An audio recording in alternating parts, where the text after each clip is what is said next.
ជំរាបសួរប្រិយមិត្តនៅក្នុង Facebook ទាំងអស់ជាទីគោរពស្វាគមន៍ការវិលមកជួបគ្នាជាថ្មីក្នុងកម្មវិធីផ្សាយផ្ទាល់របស់ខ្ញុំចល័តម៉ោង 9 យប់ម៉ោងនៅក្នុងប្រទេសកម្ពុជា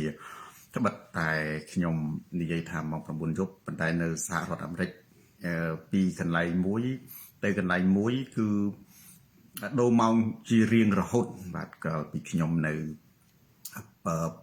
Massachusetts ម៉ោងផ្សេងមកដល់ Florida ម៉ោងដូចគ្នាហើយមកដល់ Texas នេះគឺម៉ោងផ្សេងទៀតនឹងត្រឡប់ទៅដល់រដ្ឋផ្សេងទៀតអាចនឹងម៉ោងផ្សេងទៀតអញ្ចឹងបានជាការផ្សាយផ្ទាល់ហ្នឹងច្រើនតែមិនគ្រប់ទៅតាមម៉ោង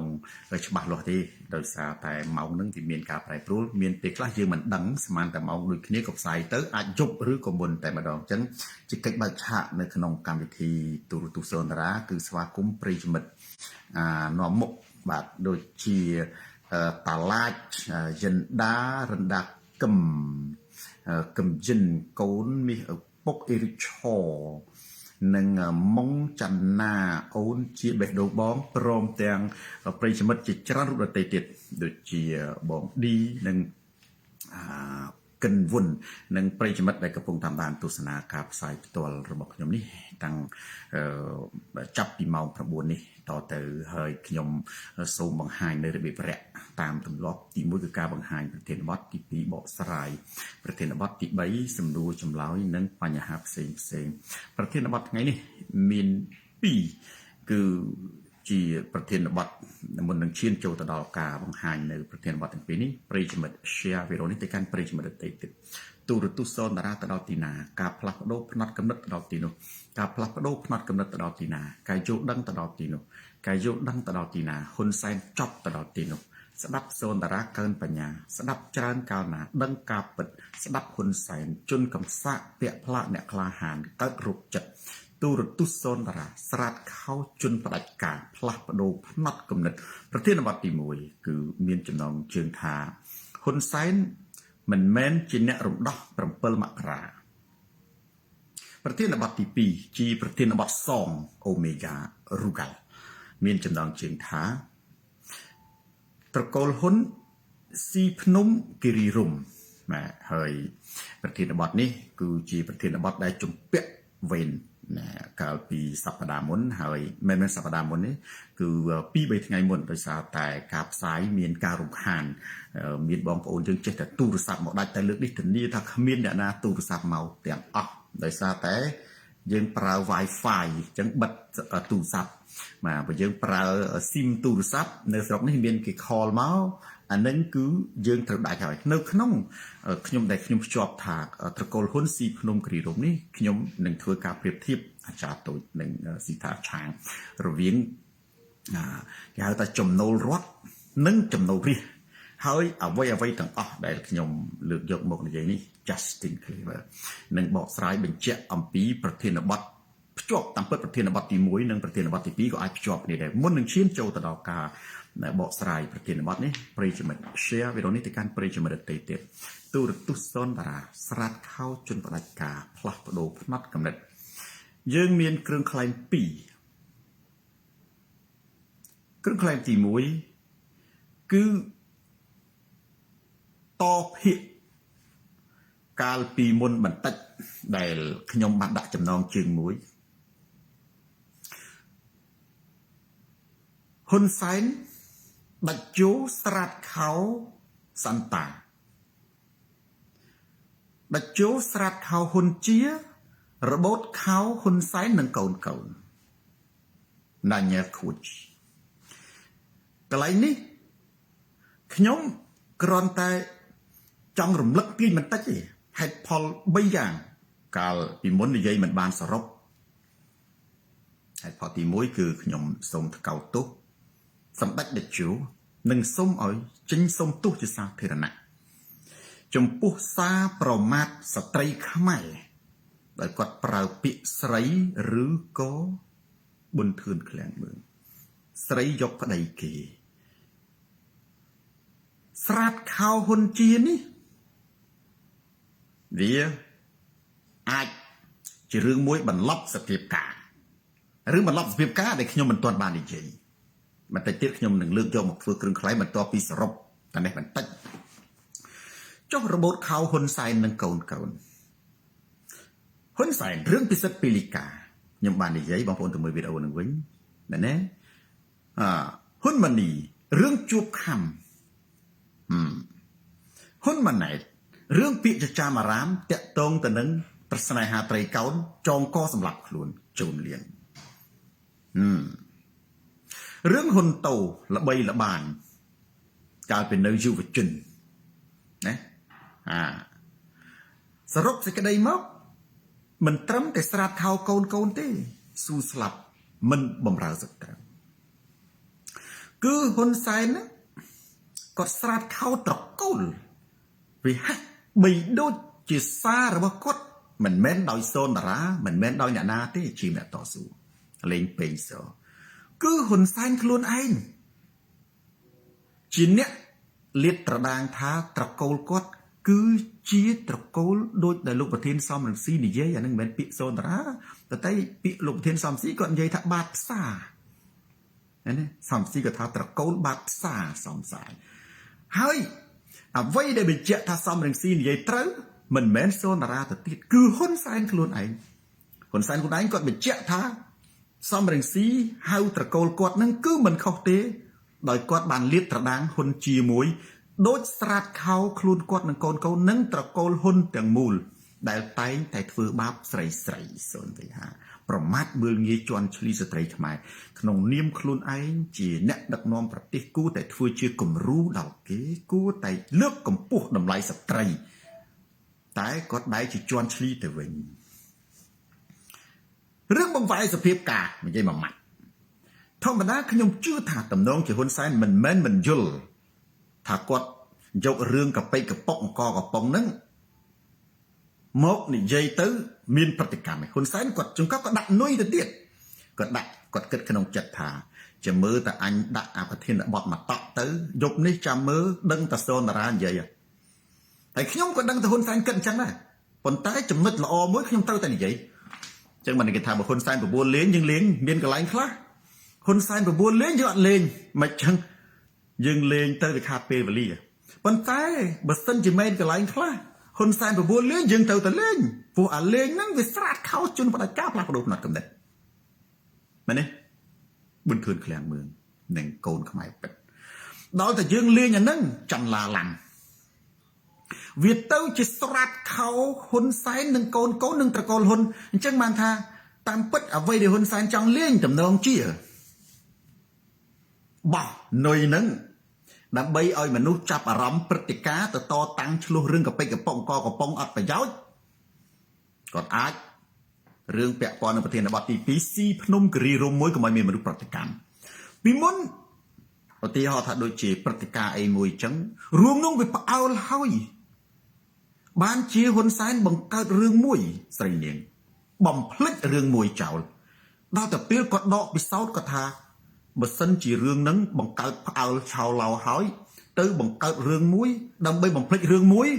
អានឹងដូចយករបួសដាច់ជើងយកជើងទៅតយកថ្នាំទៅលាបវាឈឺផ្សាវាពិបាកជួនកាលតជាប់ជួនកាលតមិនជាប់អញ្ចឹងគាត់អាចគិតល្បិចថាកើតដំណើរគ្នាមុននឹងគាត់ស៊ីភ្នំឬនឹងគាត់កាត់ដីលុក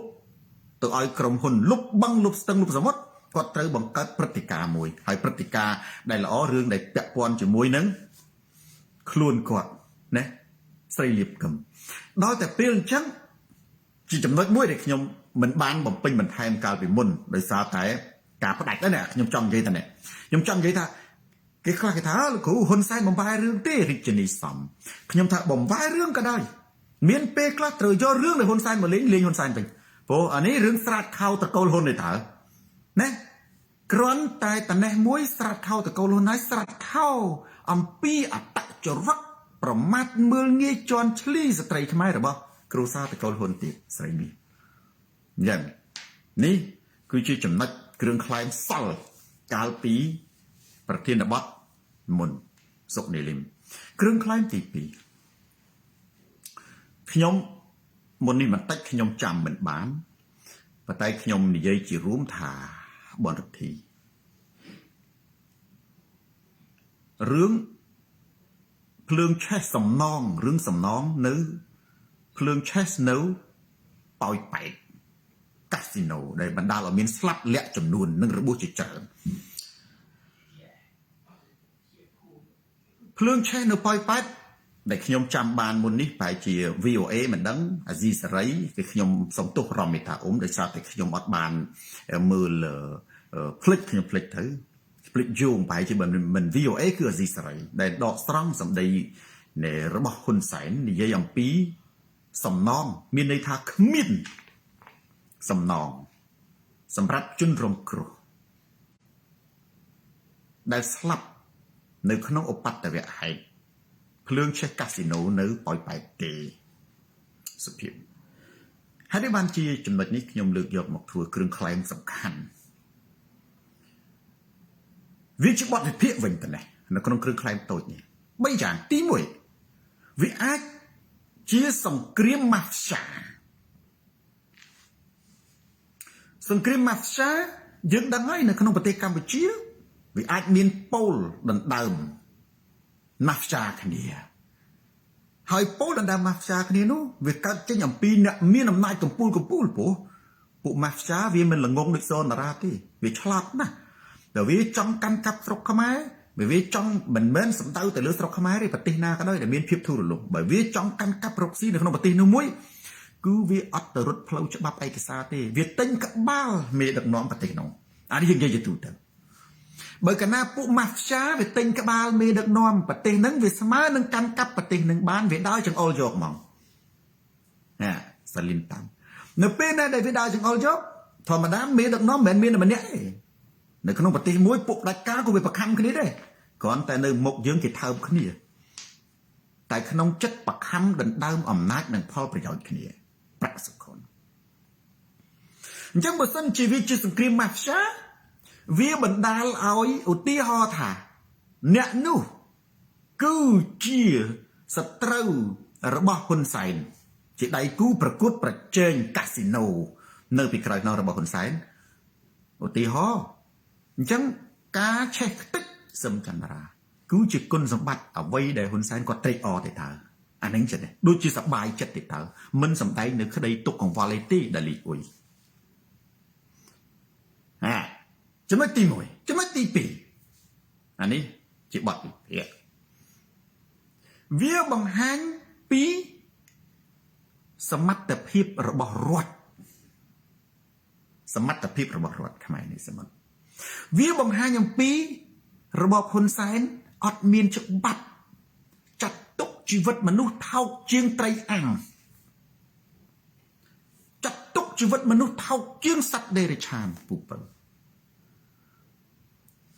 ខ្ញុំលើកហេតុផលតែនេះបងប្អូនអ្នកដែលរស់នៅ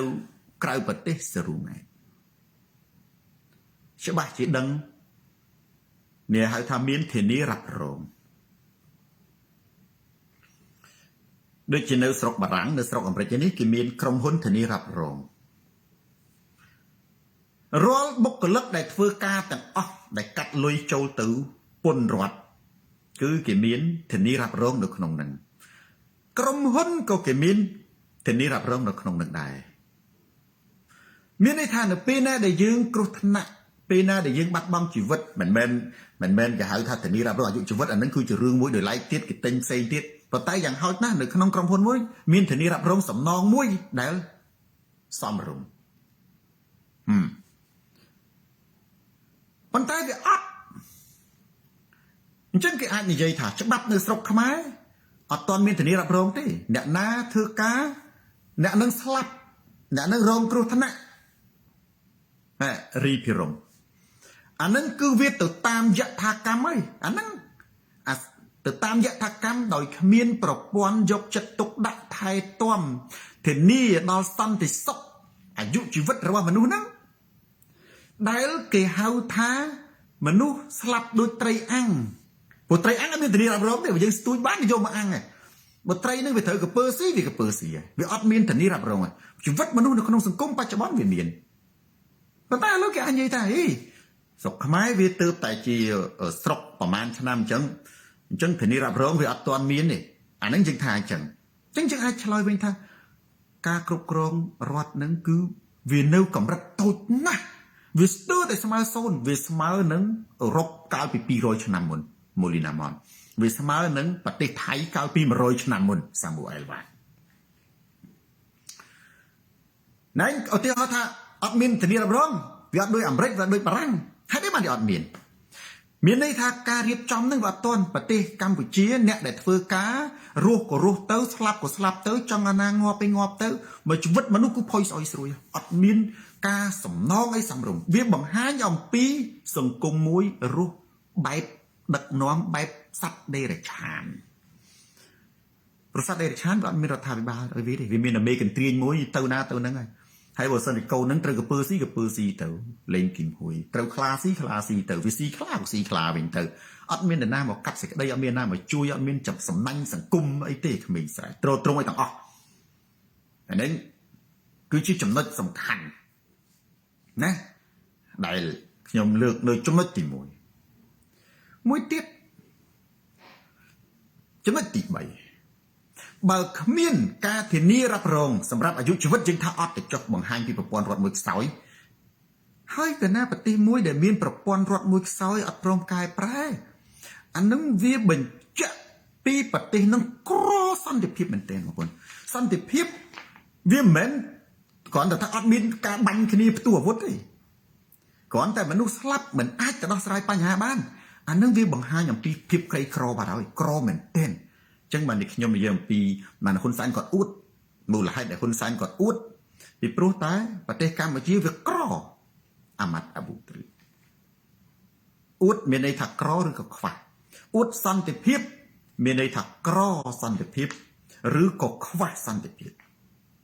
ឬក៏អត់មានសន្តិភាពចំណុចទី3ទោះយ៉ាងណាក៏វាជាការយកចិត្តទុកដាក់ដែរបើសិនជាមិនមានធានារ៉ាប់រងពិតប៉ុន្តែរដ្ឋគួរតែយកចិត្តទុកដាក់ទៅលើក្រុមគ្រួសារមួយចំនួនពីព្រោះខ្ញុំជឿថាអ្នកធ្វើការនៅក្នុងកាស៊ីណូហ្នឹងគឺសុទ្ធតែជាអ្នកជាប់ពន្ធភិកច្រើនដែលមានប្រាក់ខែជាប់ពន្ធហើយពួកគេបានបង់ពន្ធហ្នឹងណាដើម្បីឲ្យរដ្ឋមកបម្រើសេវាកម្មរបស់ពួកគេហើយខ្ញុំមើលនៅក្នុងបច្ចេកទេសនៃការជួយសង្គ្រោះហ្នឹងបើឲ្យសូនារាទៅសង្គ្រោះវិញប្រហែលយ៉ាងហោចណាស់ក៏រស់ច្រើនដែរហើយខ្ញុំនិយាយនេះគេថាឯងអួត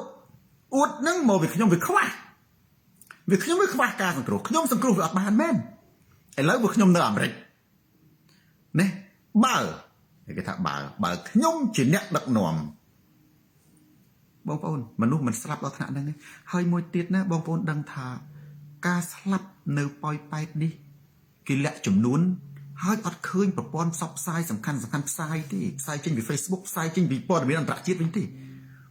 គេផ្សាយហ៊ុនសែនសម្ពោធលូទឹកស្អុយទៅវិញគេផ្សាយហ៊ុនសែនសម្ពោធលូបង្គន់ទៅវិញម៉ារីបានគេផ្សាយហ៊ុនសែនចែកកាម៉ាទៅយាយបាទពាក្យថាព័ត៌មានមានន័យថាវាចម្លែកបើវាអត់ចម្លែកគេហៅថាព័ត៌មានទេដូចគាត់ហ៊ុនសែនស៊ីបាយអានោះជាព័ត៌មានដែរមិនមែនព័ត៌មានទេបងប្អូននេះដូចឆ្កែព្រុសជាព័ត៌មានដែរនេះខ្ញុំនិយាយរឿងផាន់សែនរឿងព័ត៌មានដូចនេះដែលហៅថាព័ត៌មានដែលហៅថាព័ត៌មាន news អ្វីដែលថ្មីមានន័យថាអ្វីដែលប្លែកអ្វីដែលកម្រណាវាឧទាហរណ៍ថាសម្ដេចហូបបាយ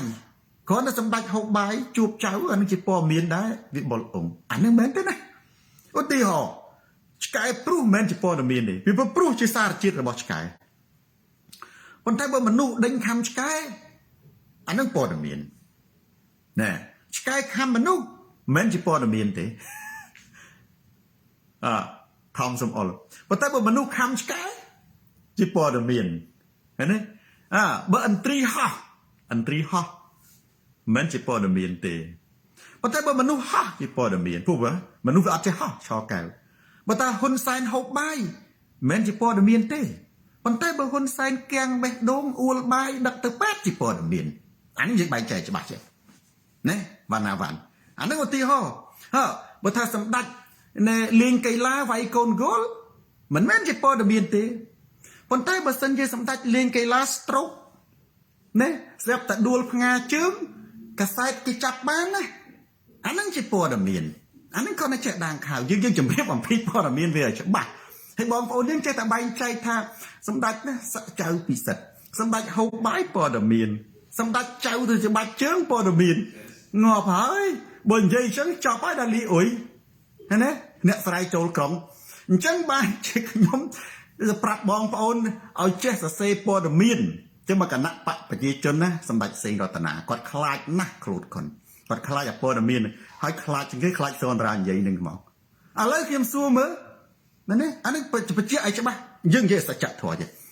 ឆ្កែខំមនុស្សមិនមែនជាព័ត៌មានទេមនុស្សខំឆ្កែបានព័ត៌មានឥន្ទ្រីហោះមិនមែនជាព័ត៌មានទេមនុស្សហោះបានព័ត៌មានសម្ដេចពិសាបាយមិនព័ត៌មានទេបើសម្ដេចអួលបាយដឹកទៅពេទ្យជាព័ត៌មានអានឹងគឺនៅប្រទេសណាអញ្ចឹងដែរនេះដឹកខ្ញុំអានឹងគឺវាសច្ចធម៌អញ្ចឹងសម្ដេចលេងហ្គោលមិនជាព័ត៌មានទេប៉ុន្តែបើសម្ដេចវាយហ្គោលដួលផ្ងាជើងអានឹងលេងអានេះគេហៅព័ត៌មាននៅស្រុកនេះបើគាត់ណាស៊ីបាយព័ត៌មានដែរមិនបាច់ទៅមើលព័ត៌មាននេះស៊ីបាយខ្លួនឯងផ្សាយតែហ្មងទៅព្រោះស៊ីបាយនោះវាមានចម្លែកបងប្អូនចូលកាពះចូលទៅប្រគុណហ្នឹងជាសតអញ្ចឹងអានេះគឺជាគ្រឿងខ្លែងមួយណាដែលយើងនិយាយអំពីព័ត៌មានដែលគេអត់ផ្សាយពាក់ព័ន្ធជាមួយនឹងសេចក្តីស្លាប់ហើយសេចក្តីស្លាប់នេះគេលាក់មិនដឹងជាស្លាប់ប្រមាណអ្នកទេឈឹមហេងឈឹមលឹមជាងកោះធំមិនដឹងជាស្លាប់ប្រមាណអ្នកមិនដឹងជារបួសប្រមាណអ្នកទេអញ្ចឹងប្រិយមិត្ត share វីដេអូនេះទៅកាន់ប្រិយមិត្តដទៃទៀតដាងខាវរស្មីណានាទូរទស្សន៍សូនតារាស្រាតខោជន់ផ្ដាច់ការផ្លាស់ប្ដូរផ្នត់កំណត់យើងចូលទៅដល់ប្រធានបទសំខាន់តែពិតប្រធានបទនេះដូចជារំលឹកខួបមិនមែនជាប្រធានបទប្រធានបទរំលឹកខួបមានន័យថារៀងរាល់ឆ្នាំឲ្យទៅដល់ថ្ងៃ7មករាហ៊ុនសែនគាត់រំលឹកខួប7មករាសូនារាក៏រំលឹកខួបនៃសច្ចធម៌7មករាដែរព្រោះនឹងមានរៀងរាល់ឆ្នាំរីឆាតអមមើអញ្ចឹងយើងណាក៏ត្រូវតែមានរាល់ឆ្នាំអញ្ចឹងបានបងប្អូនយើងមួយចំនួនបើដូចសិល5អញ្ចឹងលោកសោតរហូតអញ្ចឹងធម៌7មករាសូនារានិយាយរហូតហ៊ុនសែនក៏និយាយរហូតដែរប៉ុន្តែគ្រាន់តែខ្ញុំញែកឲ្យច្បាស់រវាងបោកនិងคล้ายคล้ายតែប៉ុណ្ណោះខ្ញុំដាក់ចំណងជើងមួយហើយខ្ញុំមានហេតុផល logic បាទប្រហែលល្ងាចមិញនេះខ្ញុំបានជជែកជាមួយបងប្អូនយើងពាក់ព័ន្ធនឹងហេតុផល logic ពាក់ព័ន្ធជាមួយនឹងសំណួរដែលគេតែងទៅសួរខ្ញុំហើយដូចជាស្ងាត់លែងមានអ្នកសួរហើយព្រោះខ្ញុំធ្លាប់ឆ្លើយ Sophie Lock រឿងណា7មករាខ្ញុំនិយាយនេះខ្ញុំយោងទៅលើសភៅមួយដែលនិយាយអំពីហេតុអ្វីវៀតណាមឆ្លៀនពៀនកម្ពុជាដែលសរសេរទៅដោយ Stephen J. Morris និងអត្ថបទនៅក្នុង Google បងប្អូនវាយទៅដោយ David Chandler និង Wikipedia និយាយអំពីសង្គ្រាមវៀតណាមកម្ពុជាបងប្អូនមានពេលអានមិនបាច់អានទៅច្រើនទេរាជិនីណាណាជាងអានខ្លះជាពិសេសបើបងប្អូនអាចទៅមើលដែលជាភាសាអង់គ្លេស Wikipedia វាយវៀតណាមដែលសង្គ្រាមវៀតណាមខ្មែរវៀតណាមកម្ពុជានឹងគឺគេនិយាយអំពីប្រវត្តិនៃការកកើតនៃគណៈបកប្រជាជនហើយគេនិយាយអំពីប្រវត្តិនៃការរីកចម្រើននៃបកកុម្មុយនីសកម្ពុជានិងសម្ព័ន្ធភាពជាមួយវៀតណាម Change Who Columbus ហើយគេនិយាយអំពីការដួលរលំនៃរបបប៉ុលពតគឺសុទ្ធតែមានប្រវត្តិរបស់វាហើយខ្ញុំសូមមិនយកសិភៅហ្នឹងមកអធិប្បាយទេគ្រាន់តែឲ្យបងប្អូនយើងនឹងជងអ្នកអាចអានភាសាអង់គ្លេសអាចទៅមើលសិភៅហេតុអ្វីវៀតណាមឆ្លៀនពៀនកម្ពុជានិងទៅមើល Wikipedia វាយទៅដាក់ Cambodian Vietnamese War អាហ្នឹងគឺវាចេញបងប្អូនអង្គុយអានលេងទៅបាទយ៉ាងណាសពាវុធចិនសពាវុធអីផ្សេងហ្នឹងរមេតាអ៊ុំក៏ធ្លាប់អានហើយប៉ុន្តែបើកាលណាយើងនិយាយអំពី academic បើយើងនិយាយអំពីសិភៅវាតម្រូវទៅលើតែបញ្ញវន្តនេះហើយបើបណ្ឌិតសាស្ត្រាចារ្យរំដួលណែនណាគាត់ព្យាយាមបញ្យល់ប្រវត្តិសាស្ត្រទៅតាមរឿងព្រេងឬក៏ទៅតាមអត្ថបទស្រាវជ្រាវវាមានភាពងាយស្រួលដានីប៉ាងសម្រាប់អ្នកសិក្សានិងបញ្ញវន្តប៉ុន្តែវាអាចមានភាពលំបាក យល់បន្តិចសម្រាប់ប្រជាជនទូទៅសាមញ្ញដែលគាត់មិនមែនជាអ្នកជំនាញប្រវត្តិសាស្ត្រមិនបានរៀនសូត្រខ្ពង់ខ្ពស់និងមិនបានសិក្សាស្រាវជ្រាវជួនកាលគាត់ឯកភាពគាត់យល់តាមយើងប៉ុន្តែវាអត់ស៊ីជម្រៅប៉ុន្តែបើសូនតារានិយាយបែប logic សច្ចធម៌ដើម្បីឲ្យបងប្អូនស្ដាប់ទៅគឺថាវាពិតព្រោះរឿងប្រវត្តិ7មករាឆ្នាំណាហ្នឹងខ្ញុំធ្លាប់និយាយច្រើនឆ្នាំហើយបងប្អូនអាចទៅមើលវីដេអូចាស់ៗឬក៏អាចមានគេនិយាយឲ្យខ្ញុំមិនចាប់បាច់និយាយផ្សេងទៀតទេឥឡូវខ្ញុំទាញណែចិត្តជលសាមកចំណុចមួយដែលនិយាយថាហ៊ុនសែនមិនមែនជាអ្នករំដោះ7មករាទេ7មករាគឺជាថ្ងៃដែលយួនឈ្លានពានកាន់កាប់ទឹកដីកម្ពុជាយ៉ាងច្បាស់ពិតប្រាកដប៉ុន្តែទោះយ៉ាងណាក៏ដោយមានបងប្អូនយើងគេថាបើរបបប៉ុលពតមិនចប់ណាក៏មនុស្សមិនអាចរស់រានមានជីវិតបានដែរអញ្ចឹងយើងគ្រាន់តែចង់បញ្ជាក់អំពីប្រវត្តិសាស្ត្រមួយអែលសឿតដែលវាបញ្យល់បងប្អូនអំពីភាព logic ភាពសច្ចភាពភាពប្រវត្តិសាស្ត្របើទោះថាការឈ្លានពានរបស់យួនទទួលបានលទ្ធផលវិជ្ជមានឬអវិជ្ជមានក៏ដោយខ្ញុំសូមមិននិយាយស្រីឡៃស្ទឹងត្រែងជាការពិតបងប្អូនធ្លាប់មើលរឿងសាមកុកគេថាលៀបមាននៅក្នុងគ្រោះគ្រោះមានក្នុងលៀបជួនកាលអាទៅឈ្លានពានហ្នឹងគឺវាទៅជាលៀបទៅវិញការពិតបើរបបប៉ុលពតមិនចប់គឺវាជាវិបត្តិមួយធ្ងន់ធ្ងរណាស់ពោះប៉ុលពតវាកាន់អំណាចកាប់សម្លាប់មនុស្សប៉ុន្តែបើថាការបញ្ចប់របបប៉ុលពតគឺជាការរំដោះណាដោយយួនឬក៏ជាការរំដោះដោយហ៊ុនសែនគឺជារឿងខុសការចប់របបប៉ុលពតនាំឲ្យមានផលវិជ្ជមានសម្រាប់បង្កើតនៅរបបផ្សេងទៀតសម្រាប់ផ្ដល់ឱកាសឲ្យមានការចរចាក្រិចព្រមព្រៀងសន្តិភាពក្រុងប៉ារីសម្រាប់ផ្ដល់ឱកាសឲ្យមានការបោះឆ្នោតសម្រាប់ផ្ដល់ឱកាសពេលបច្ចុប្បន្នអានឹងបញ្ជាក់ពីការបញ្ចប់របបប៉ុលពតផ្ដល់វិជ្ជមានដោយការឈ្លានពានរបស់យួនត្រូវនិយាយសច្ចធម៌ពុះវិជ្ជមានមែនបច្ចុប្បន្នវាអត់មានចប់របបប៉ុលពតវាអត់មានកិច្ចព្រមព្រៀងសន្តិភាពក្រុងប៉ារីពុះអភិរក្សអក្សរសាស្ត្រខ្មែរពេលដែលចប់របបប៉ុលពតប្រទេសកម្ពុជាគឺស្ថិតនៅក្នុងសង្គ្រាមផ្ទៃក្នុងស្លាប់ស្មើរបបប៉ុលពតដូចគ្នាគឺស្លាប់តាមរយៈប្រទេសកម្ពុជាពុះជា4ហើយច្បាំងគ្នាស្លាប់តាមរយៈក5តការីខុសទៅដែលកាលនោះប្រមាណគាត់ថាទៅពេលនឹងជិះចានមកវិញជិះឡានទៅទូកណាត់សទៅពេលនឹងជិះឡានមកវិញជិះចានជិះឡានគឺមនុស្សជិះចានគឺឆ្អឹងខ្មៅទៅទូកណាត់សកាន់ទុកទឹកជីវលេងមានន័យថាយួនបញ្ជូនខ្មែរឲ្យទៅស្លាប់100ទៅ100នាក់ស្លាប់តាំង100សឹងថាសល់រស់មកកណាត់ព្រោះនៅក្នុងក5នេះគឺអ្នកដែលចូលទៅលទ្ធផលមានតែ3គត់ទី1ជាន់មានងាប់អ្នកដែលងាប់គឺខ្មែរព្រោះអ្នកឯងថយយួនវាបាញ់វាភ្ជុំកំភ្លើងពីក្រោយគេត្រូវឲ្យទៅប៉ុន្តែគេថាកាប់ឆ្ការព្រៃកសាងការពារមាតុភូមិកម្ពុជាជាជំរករបស់ខ្មាំងគូចេះម៉េះណាហើយចាំមិនឲ្យយួនទៅកាប់នេះរៀបសិទ្ធិអញ្ចឹងលទ្ធផលទី1គឺងាប់បងប្អូននឹងក5ហ្នឹងគឺងាប់ភាសាជន់មីនសមែនឆាំលទ្ធផលទី2ងាប់ដោយសារគ្រុនចាញ់ពោះមានថ្នាំមានសកលណាមនុស្សរដ្ឋបាយស៊ីម៉ានបងជំនាន់ហ្នឹងចេញមកលទ្ធផលទី3ងាប់ដោយសារខ្មែរក្រហមសម្លាប់ព្រោះតំបន់ព្រៃគឺជាតំបន់ខ្មែរក្រហម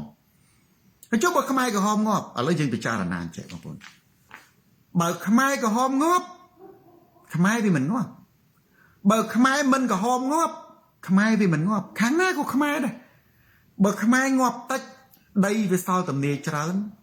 យួនវាគ្រប់គ្រងហើយសម្រិនច័ន្ទស៊ីប៉ែនសវណ្ណហ៊ុនសែនហើយបញ្ចូលជនជាតិយួនមកសម្រាប់ខ្មែរយកខ្មែរសម្រាប់ខ្មែរអស់តាមរយៈស្នេហាជាតិគេហៅថាកាប់ឆ្ការព្រៃស្នេហាជាតិណាសំបីសម្រាប់ខ្មែរក៏មានពាក្យស្នេហាជាតិក្នុងនោះតាមរយៈយកខ្មែរសម្រាប់ខ្មែរអស់ហើយយួនបញ្ចូលមកប្រទេសកម្ពុជានឹងបាច់ចាំតែប្លន់អីកលាប់តបាតដៃទៅជាស្រុកយួននៅកម្ពុជាក្រោម តែស្រុកយន្តនៅកម្ពុជាក្រោមមកអានឹងគេហៅថាផែនការសម្រាប់ពូជយកខ្មែរសម្រាប់ខ្មែរឲ្យសល់តិចបញ្ចូលជនជាតិអន្តោប្រវេសន៍យួនខុសច្បាប់មកអានឹងផែនការយួនប៉ុន្តែលើវាបរាជ័យដោយសារអីដោយសារខ្មែរក៏វានៅតតាំងរហូតមានកិច្ចព្រមព្រៀងសន្តិភាពទីក្រុងប៉ារីសទេទើបខ្មែរបញ្ចប់ពិតប្រាកដបើអត់មានកិច្ចព្រមព្រៀងសន្តិភាពក្រុងប៉ារីសណាប្រទេសខ្មែរបច្ចុប្បន្ននេះជាកម្ពុជាក្រោមទី2បាត់ហើយហ៊ុនសែនទៅក្អកជាមួយយួនណាម៉េចបើកងទ័ពយួនជាង 10,000 នាក់នៅក្នុងប្រទេសកម្ពុជាឥឡូវបើសិនជាអត់មានកិច្ចព្រមព្រៀងសន្តិភាពក្រុងប៉ារីសតម្រូវឲ្យមានការដកកងទ័ពវៀតណាមចេញពីកម្ពុជាដកកងទ័ពយួនចេញពីកម្ពុជាឆ្នាំ1989កងទ័ពយួននៅតែមានវត្តមានជាង 10,000 នាក់នៅក្នុងប្រទេសកម្ពុជាបច្ចុប្បន្នបងប្អូនជាង 10,000 នាក់ត្រួតត្រាបច្ចុប្បន្ននេះខ្មែរទៅយួនមកហើយចាអានឹងបានយើងនិយាយថាការបញ្ចប់របបខ្មែរក្រហមដោយការឈ្លានពានរបស់យួនផ្ដល់ផលវិជ្ជមានត្រូវប៉ុន្តែបើថាវា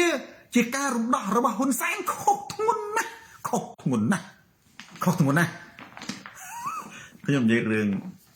រូបមន្តមុននឹងឈានទៅដល់ខុសធ្ងន់សកនិកាគេថាហ៊ុនបូកនឹងសែនស្មើនឹងកំរៀមបូកនឹងបោកអ្វីដែលហ៊ុនសែនយើងឃើញគឺជារបស់ខ្លែងខ្លាយរណាកិនពុទ្ធសន្តាននិយាយយុត្តិធម៌ទេបាទនេះបងប្អូនយើងចង់ឲ្យលោកគ្រូថាវាទៅលោកគ្រូអត់ទេខ្ញុំថាឲ្យខុសពីសច្ចធម៌បានទេតែខ្ញុំឲ្យទៅថាដោយបងប្អូនយើងទៅថាអូហ៊ុនសែនខ្ញុំថាអត់បានរាជនីសំវាក្បត់ឧត្តមកតិខ្ញុំនិយាយតែយុត្តិធម៌និងសច្ចធម៌ទេកាប់ពិតចឹងមែនមានល្ងាចមិញនេះសន្ទនាជាមួយបងប្រុសម្នាក់ហើយចំណុចនេះខ្ញុំធ្លាប់និយាយច្រើនដងសឹងរៀងរាល់ឆ្នាំធ្លាប់លើកជាប្រធានបទផងធ្លាប់លើកជាគ្រឿងក្លែងផងចននេះសន្តានាពាក់ព័ន្ធជាមួយនឹងគេថាសំរងស៊ីនៅឯណាអានឹងខ្ញុំឆ្លើយក្នុងការផ្សាយផ្ទាល់ច្រើនដងឥឡូវខ្ញុំរំលឹកតែនេះចុះហើយបងប្អូនខ្លះគាត់បានស្ដាប់ក៏ដឹងថាលោកគ្រូនិយាយអានឹងដឹងថាម៉េចដែរប៉ុន្តែមានបងប្អូនក៏ភ្លេចដែរគេមិនថាទៅសំរងស៊ីទេគេថាគ្រប់គ្នាកំអូនសុដីគេថាមើលឯងស្នេហាជាតិនឹងណាពីមុននឹងមិនក៏មិនស្នេហាជាតិរំដោះប្រទេសពីរបបប៉ុលពតឌីកខំតើឯងនៅឯណាអានេះពាក្យគណីទូទៅឲ្យតែយើងនិយាយគេនិយាយអានឹងសំដៅមកលើយើងហ่ะដល់តែក្រោយមកទៀតគេឈ្មោះចំទៅសំរងស៊ីឲ្យតែយើងនិយាយអំពីគណៈបកសង្គ្រោះជាតិទៅគេថាចុះជំនាន់ប៉ុលពតនឹងកម្មសខានៅឯណាហើយចុះជំនាន់សំរងប៉ុលពតនឹងសំរងស៊ីនៅឯណាមិនក៏មិនសង្គ្រោះបងប្អូនខ្ញុំធ្លាប់ឆ្លើយផ្ងាជើងម្ដងគណៈបកប្រជាជនអាហ្នឹងដូចនិយាយឆ្នាំទៅណាស្ងាត់រហូតទៅឥឡូវនេះហើយទេខ្ញុំនិយាយមួយឆ្នាំនេះ2ដង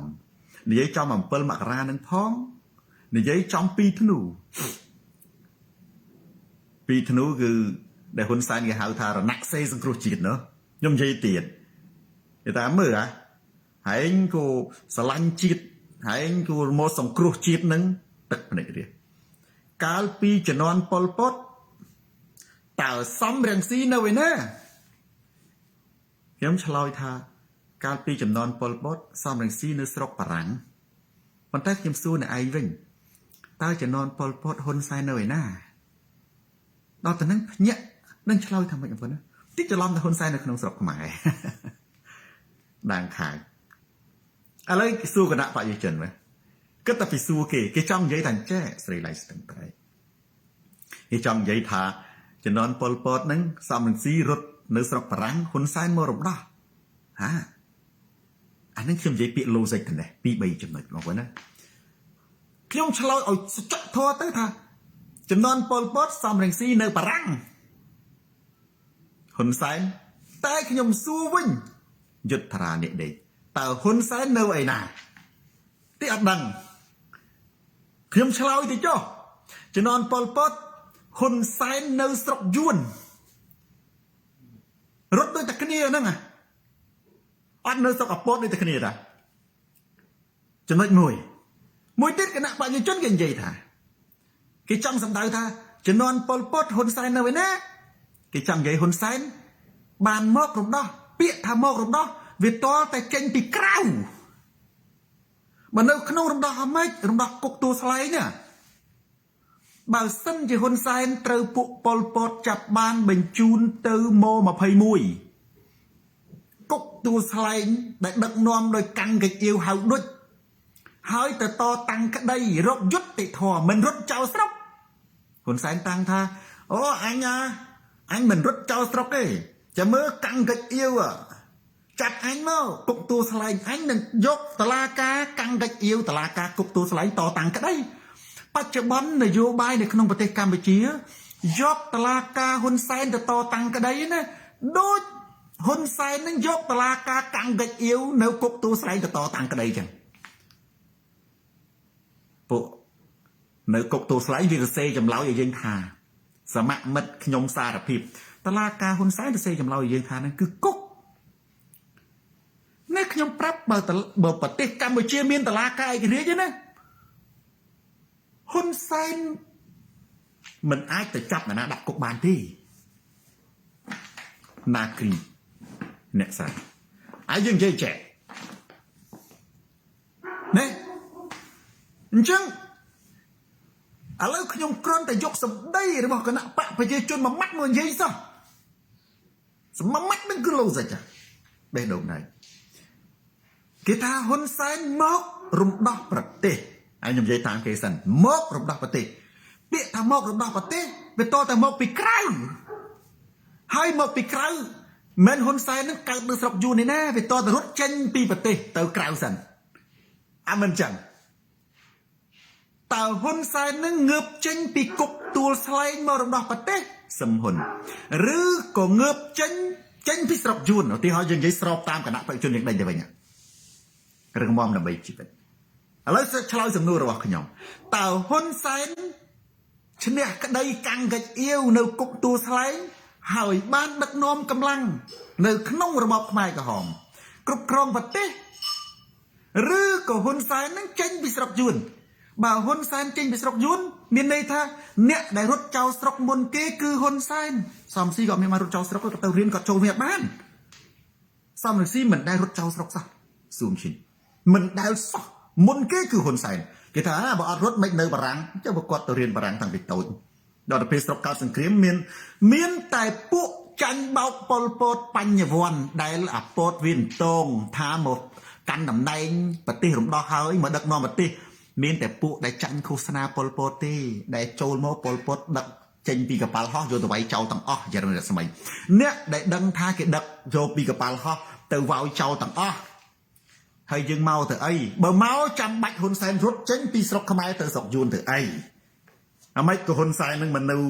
ណែតតាំងឈ្នះក្តីនៅក្នុងតឡាការកាន់កាច់អៀវនឹងទៅបងប្អូនឃើញស្ដាប់ទៅ logic ថេបតុលា logic នេះសច្ចធម៌សច្ចធម៌នេះណាប្រៀបបានដែលគណៈបកប្រជាជនមិនអាចតតាំងជាមួយសូនរាបានខ្ញុំខុសពីហ៊ុនសែនគាត់យកកភ្លើងទៅឈ្នះទៅបិទមាត់គេសូនរាចូលចិត្តប្រើប្រាជ្ញាប្រើសច្ចធម៌ទៅបិទមាត់អ្នកឯងឥឡូវខ្ញុំបិទមាត់អ្នកឯងអ្នកឯងយកស្កុតទៅទាញមាត់អ្នកឯងចេញមកទាញមាត់នេះចង់និយាយថាយឹតអ៊ុយបញ្ជាក់ដល់សូនរានិយាយខុសហើយខ្ញុំនិយាយតាមពាក្យអ្នកឯងទាំងអស់ឥឡូវគេថាតើជំនាន់អពតសំរងស៊ីនៅឯណាខ្ញុំថាគាត់នៅបារាំងប៉ុន្តែខ្ញុំសួរអ្នកឯងវិញហ៊ុនសែននៅឯណានេះច្រឡំទៅហ៊ុនសែននៅក្នុងស្រុកហ៊ុនសែននៅស្រុកយួនចុះបើខ្ញុំឆ្លើយថាជំនាន់ប៉ុលពតសំស៊ីនៅបារាំងគេថាសំស៊ីរត់ហើយចុះហ៊ុនសែននៅស្រុកយួននឹងហ៊ុនសែនកើតនៅយួនបើគាត់នៅគាត់កូនខ្មែរតែគាត់ទៅដល់ស្រុកយួនមិនគាត់មិនរត់មួយទៀតបើនិយាយអំពីរត់ចោលស្រុកសំរងស៊ីមិនដែលរត់ចោលស្រុកខ្ញុំលើកឡើងបាយមីគ្រីសេគាត់ទៅរៀនហើយគាត់មកវិញអត់បានដោយសារស្រុកកើតសង្គ្រាមធម្មតាណាមួយអ្នកឯងនិយាយថាអ្នកឯងចង់បញ្ជាក់ថាជំនាន់ប៉ុលពតមានតែហ៊ុនសែនទេមករំដោះប៉ុន្តែខ្ញុំសួរថាពាក្យថាមករំដោះវាតតែមនុស្សនឹងចេញទៅក្រៅឌីយ៉ាមកបើចេញទៅក្រៅវាមានន័យថាតទៅហ៊ុនសែនរត់បើហ៊ុនសែនរត់សួររត់ធ្វើអីអានេះចូលដល់ចំណុចសំខាន់ទៀតហើយចំណុចដែលខ្ញុំនិយាយនេះអ្នកប្រាជ្ញគណៈបកប្រជាជនបណ្ឌិតគណៈបកប្រជាជនអាយុ90ឆ្នាំណា cô mình ác to mót cho môi xôn ra bán này ắt to bán được không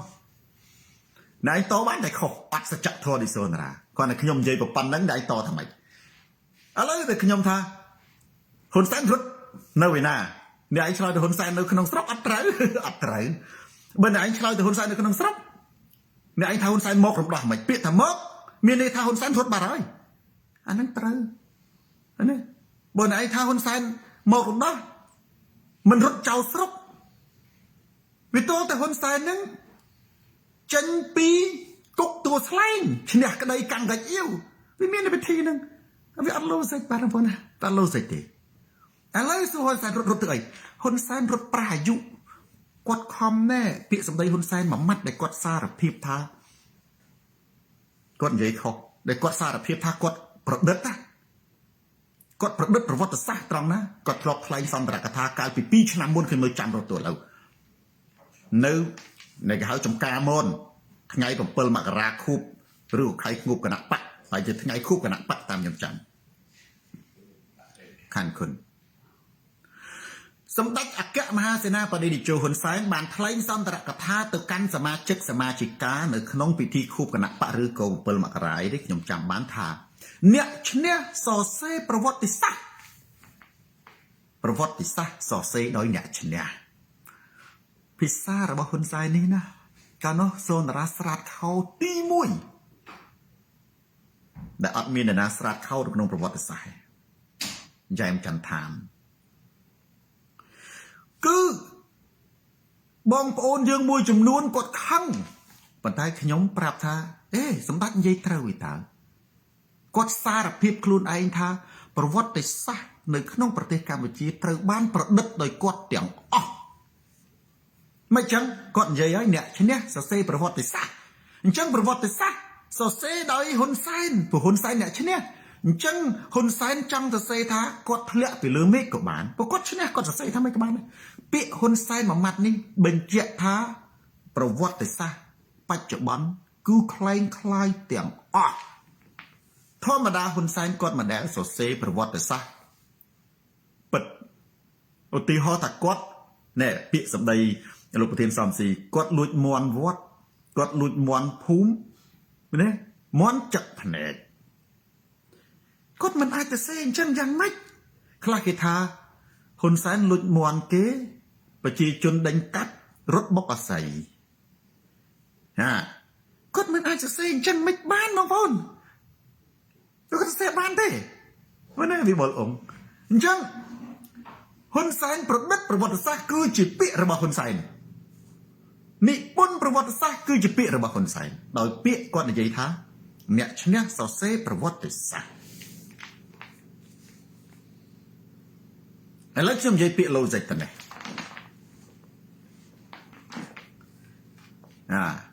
สู้ถ้าเต้าหุ่นแสนรถตัวยนตัวไอรถปลาอยู่เจ้าหุ่นแสนรถตัวรมบ้าบังเอิญธรรมดาถนัดดักน้อมในปฏินิมวยดังใบจอมเฉลียนเปลี่ยนปฏิมวยตีมุยเกออัดเตะตองเตะโกนเตะเฮียนกับไปกับป้องคอกับป้องรถเจ้าสรกตามปรุงแดนที่เกเตะตองถนัดดักน้องกับปู่ตีห่อถ่าน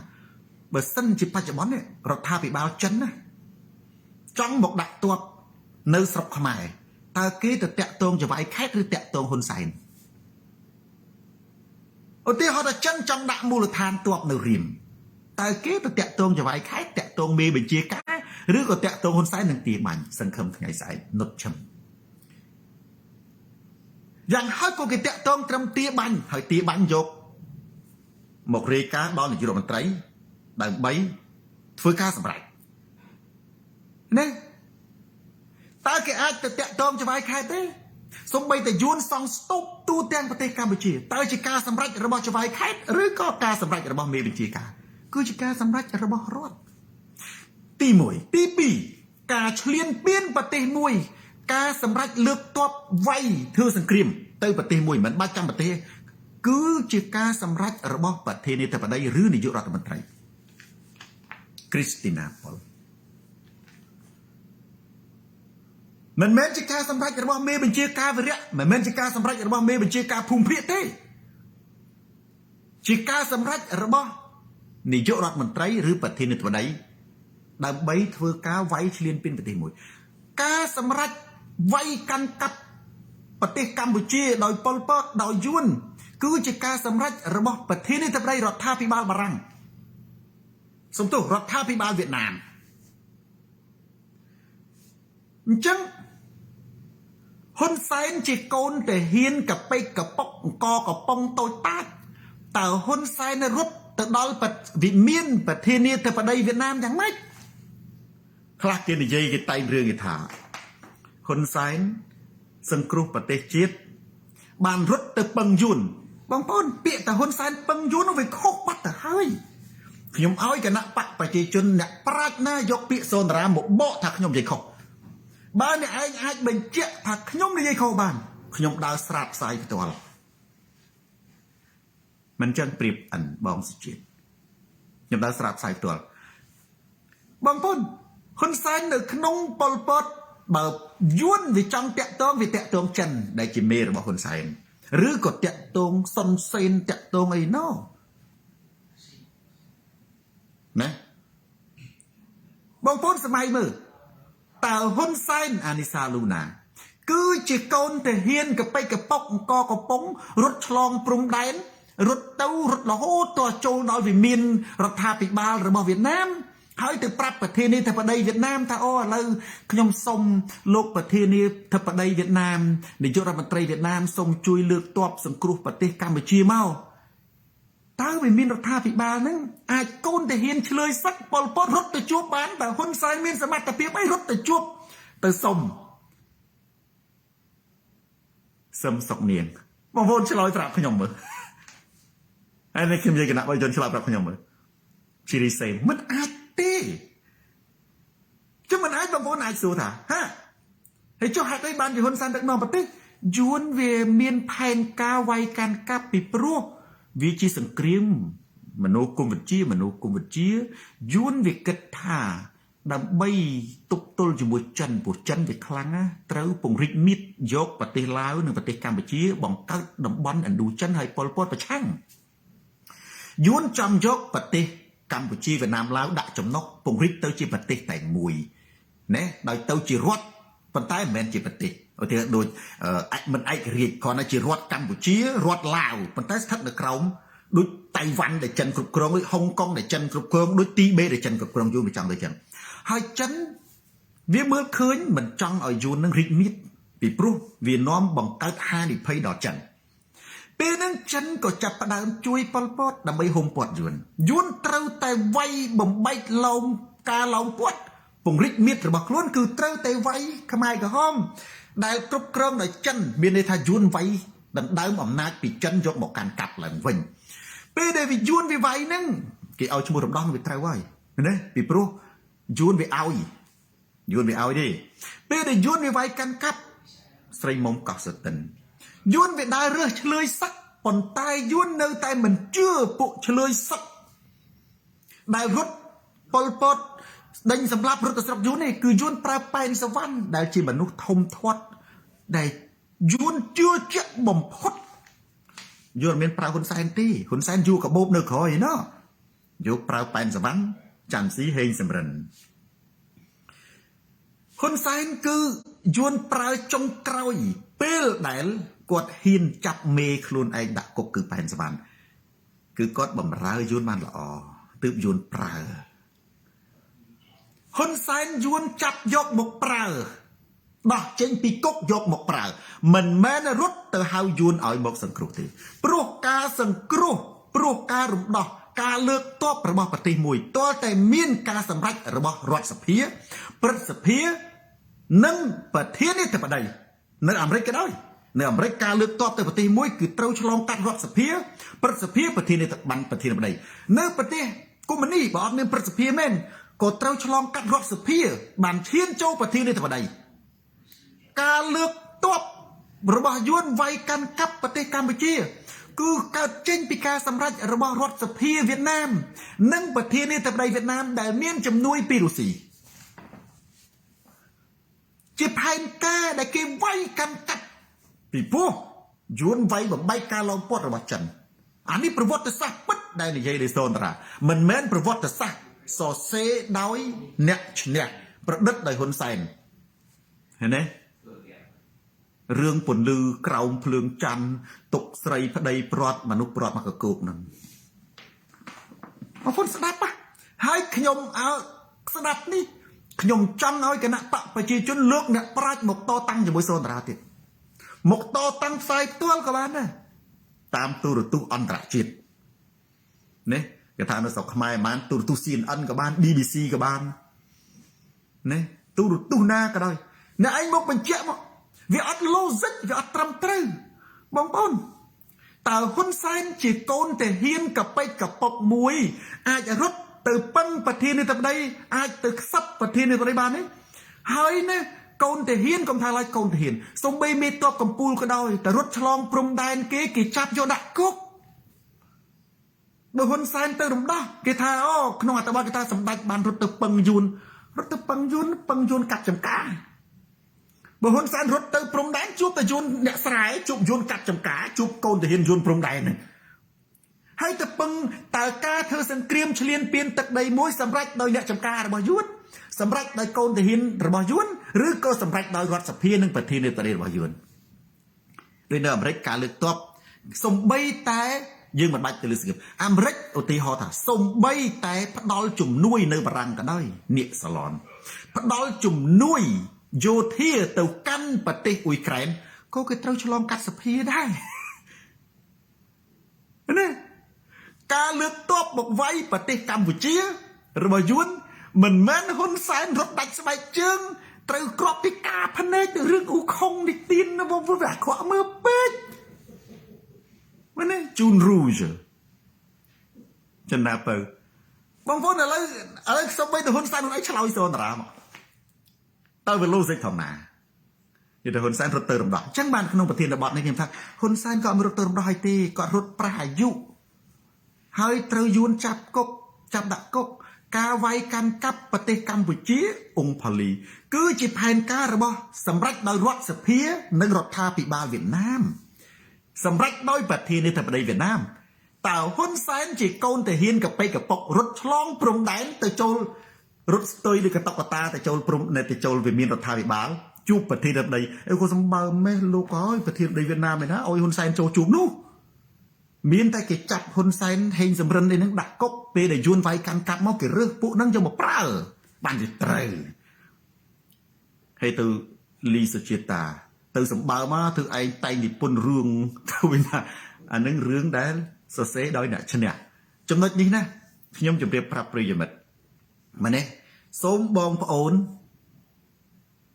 រឿងជេរបចោនណាក៏ចេះដែរមែនទេប៉ុន្តែបើបងប្អូនឆ្លាតរកចំណុចមកបច្ច្រាស់ថាសូនតារានិយាយខុសថាសូនតារានិយាយខុសហើយមិនពិតទេសម្ដេចគាត់បានពេលដែលពលពតដេញបាញ់គាត់លហែកគូតខោគាត់រត់ស្បែកជើងកង់ឡានមុតបលាគាត់មិនព្រមដកបលាទេគាត់ក៏រត់ទាំងបលានឹងធ្លុះរហូតដល់ជើងខាងលើបន្ទាប់មកទៀតសម្ដេចបានរត់ជន់មីនហើយលោតទៅលើធ្លាក់ចូលរណ្ដៅអាចគោពេលនោះគាត់ងើបពីអាចគោមកវិញទើបមានផ្ទុះតាមក្រោយគាត់បើកភ្នែកចេញពីអាចគោមកហើយក្របក៏ខ្ទាតត្រូវភ្នែករបស់គាត់ពិការទៅសម្ដេចរត់រហូតទាំងប្រឡាក់អាចគោឆ្លងកាត់ខេត្តចំនួន5ណាពីប្រទេសវៀតណាមឆ្លងកាត់ខេត្តចំនួន5ហើយសម្ដេចបានហែលទឹកទៅទៀតហែលទឹកត្បូលក្រោមភុករហូតដល់20ខេត្តទើបសម្ដេចទៅដល់វាមានរដ្ឋាភិបាលនៅទីក្រុងហាណូយណែនៅទីក្រុងហាណូយចូលទៅដល់វិមានរដ្ឋាភិបាលទាំងខោលហែកគូតខ្លួនសុទ្ធតែអាចគោសម្ដេចបានលុតជង្គង់ថ្វាយបង្គំប្រធានាធិបតីវៀតណាមសូមឲ្យលើកទ័ពជួយមកប្រទេសកម្ពុជាពេលនោះប្រធានាធិបតីវៀតណាមបានឃើញសម្ដេចប្រឡាក់សិទ្ធិអាចគោហើយលហែកគូតខោមានឈាមជាប់ភ្នែកនិងជើងមុតបន្លាក៏ចុះមកលើកសម្ដេចឡើងហើយនិយាយថាស្អែកខ្ញុំវាយប៉ុលពតតាមការស្នើសុំរបស់ហ៊ុនសែនតាំងសេងពៅឥឡូវយើងថាចឹងមកខ្មែរដើម្បីខ្មែរវាមិនដែលហើយងាប់ហើយវាក៏ហក់ពេកតែក៏ហក់នេះបើអត់សូនតារាស្រាតខោគ្មានណាដឹងដែរតែបើសូនតារាស្រាតខោទៅក៏លុញឆែកទេបងប្អូនទទួលផលអំពី7មករាវាមិនខុសទេយើងសំតែទទួលផលមែនទេពីព្រោះព្រះជាម្ចាស់ មិនដែលផ្ដល់ផលទៅដល់ពួកឃាតករឯងជីវិតយើងវាប៉ុណ្្នឹងវាគ្រប់គ្រាន់ហើយណានៅក្នុងរបបប៉ុលពតនោះអញ្ចឹងឥឡូវបងប្អូនបញ្ជាក់មើលហើយបងប្អូនត្រូវចាំសម្ដីរបស់សូនតារាការលើកទ័ព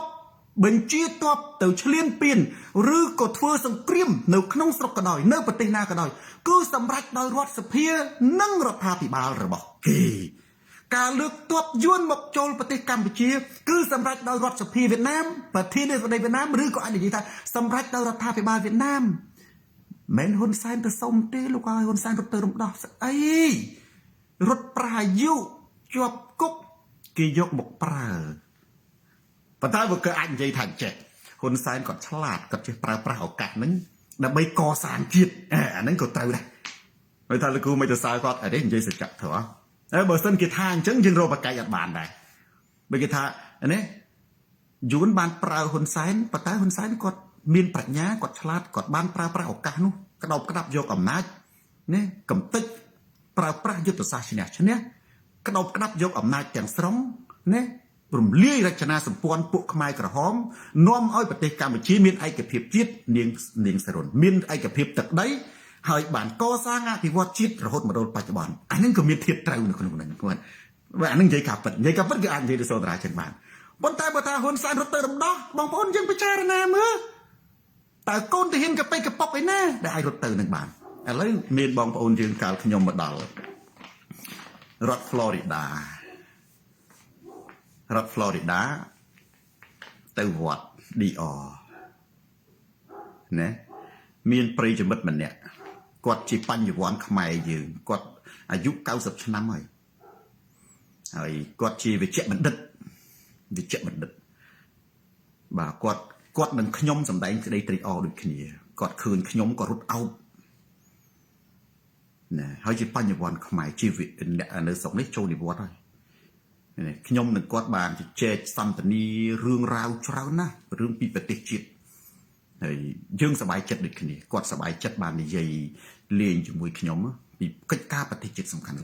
និយាយចេះនិយាយឡើងពាក់ព័ន្ធជាមួយភ្នែកខ្ញុំសូមមិនលើកយកពាក្យគាត់វការសន្ទនាហ្នឹងវាយូរដែរនៅវត្តបងប្អូនគាត់ឃើញលោកគ្រូទៅគាត់ម្ដាយមួយជើងមិនវាយទេណាម្ដាយមួយជើងគឺស្វាគមន៍អត់មានស្បែកជើងហោះទេហើយក៏អត់មានស្បែកជើងកវីដូចហ៊ុនម៉ាណែតនៅវត្តកាណាដាដែរហ្នឹងហើយមានតែបេះដូងបើកដៃអោបគ្នាខ្ញុំបញ្យល់រឿងនេះមួយឥឡូវខ្ញុំចង់យកហ្នឹងមកធ្វើការផ្សាយផ្ទាល់វិភាគរឿងភ្នែកសម្ដេចខ្លះគេថាពាក្យចចាមអារាមពាក្យពិតខ្លះគេថាពាក្យចចាមអារាមក៏បានពាក្យពិតក៏បានខ្លះគេថាសម្ដេចនឹងលួចមន់គេមន់ចឹកភ្នែកតែពិតអត់លោកគ្រូខ្ញុំអត់ឆ្លើយខ្លះគេថាសម្ដេចនឹងលួចមន់គេរត់ទៅគេដេញអាស័យបុកភ្នែកអាហ្នឹងក៏ខ្ញុំមិនថាហេតុអីបានខ្ញុំមិនថាព្រោះសូនតារាជានិមិត្តរូបនៃសច្ចធម៌នៃការពិតគេថាចុះបើលោកប្រធានសំស៊ីថាចឹងហើយសូនតារាត្រូវតែថាតាមខ្ញុំថាទេលោកប្រធានសំស៊ីគាត់ថាក៏មានហេតុផលរបស់គាត់បើរិសូនតារាមានហេតុផលរបស់សូនតារាគឺគេហៅថាសច្ចធម៌ព្រោះសូនតារាជានិមិត្តរូបនៃការពិតនៃសច្ចធម៌ហើយបើសិនជាខ្ញុំនិយាយក៏ខ្ញុំត្រូវមានសំអាងហេតុផលអីដែរខ្មែរដើម្បីខ្មែរឥឡូវខ្ញុំសំអាងហេតុផលខ្ញុំបញ្ជាក់មើលគាត់រឿង logic មួយខ្ញុំទុកឲ្យប្រិយមិត្តពិចារណាបងប្អូនតាមលក្ខណៈវិទ្យាសាស្ត្រហើយខ្ញុំនិយាយនេះខ្ញុំនិយាយទៅកាន់កងទ័ពខ្ញុំនិយាយទៅកាន់វិជ្ជបណ្ឌិតកំពូលហើយខ្ញុំក៏និយាយទៅកាន់មនុស្សទូទៅធម្មតាបងប្អូនខ្ញុំអត់សំដៅទៅលើសម្ដេចតេជោហ៊ុនសែននេះខ្ញុំនិយាយទូទៅដែរទូទៅភ្នែកយើងបើសិនជាត្រូវក្របគេបាញ់ណារឿងអីត្រូវតែក្របភ្នែកបងប្អូនពិចារណាមើលក្របភ្នែកបើត្រូវភ្នែកចិត្តបែកភ្នែកខ្ទេចចិញ្ចើមក៏ដាច់ដែរណាបងប្អូនមិនជឿបងប្អូនអ្នកណាគណៈបព្វជិជនគេខឹងអីសុនរាឯងលៀបពណ៌និយាយមិនពិតអញយកកភ្លើងបាញ់ភ្នែកបងប្អូនយកកភ្លើងបាញ់ភ្នែកធ្លុះដល់ក្បាលបើវាត្រូវពីមុខ បើត្រូវភ្នែកទៅបើទៅកភ្លើងវាត្រូវវាមុខវាធ្លុះចេញទៅក្បាលបើក្របកភ្លើងត្រូវហើយបើវាត្រូវចំហៀងក៏វាដាច់ស៊ីផ្កាបងណែមានន័យថាកំប្រុកលត់ភ្នែកនឹងបើសិនជាត្រូវក្របប៉ះគឺវាខ្ទេចមកកឆោតថ្ងាសអីក៏បែកតែត្រូវដេច្រើនភ្នែកប៉ុន្តែយើងមើលស្ថានភាពរបស់សម្ដេចតេជោចំណុចទី1ខ្ញុំនិយាយទី1ភ្នែកគាត់គឺនៅល្អទាំងអស់គឺនៅល្អទាំងអស់បើសិនជាត្រូវក្របមែនវាច្បាស់ជាខ្ទេចតាណាមួយវាអត់ដូចមានឃើញស្នាមដេស្នាមក៏ឆេតស្នាមក៏ឆូតទេចើមក៏នៅល្អតបកភ្នែកក៏នៅល្អគឺគាត់ខូចតែប្រស្រីភ្នែកមើលអត់ឃើញឲ្យដូរចេញដាក់ភ្នែកកែវតាអញ្ចឹងមកយើងត្រឡប់ទៅវិញថាទេលោកប្រធានសំស៊ីនិយាយដូចជាសមហេតុផលដែរបើសិនជាមន់ចឹកភ្នែកគឺវាត្រូវតែភ្នែកទេវាត្រូវតែភ្នែកទេហ្នឹងវាទៅចេះហ៎ពួកបើអានេះយើងពិភាក្សាតាមវិទ្យាសាស្ត្រប៉ុណ្ណាមិនមែនបញ្ញាឥឡូវបងប្អូនយកអីមកជំទាស់មើលខ្ញុំបងប្អូនសាកបាញ់ភ្នែកខ្លួនឯងមើលវាមិនដែលពីណាខូចតែកែវភ្នែកបងប្អូនក៏ភ្លើងវាមិនយេអត់ត្រូវដើមចន្ទថលអត់ត្រូវអានឹងចំណុចទី1ខ្ញុំពិចារណាមួយទៀត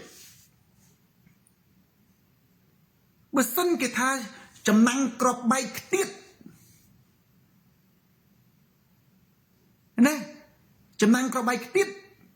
បងប្អូនជាទូទៅណាបើយើងនិយាយតាមកងទ័ពក្របបែកវាលូតទៅលើ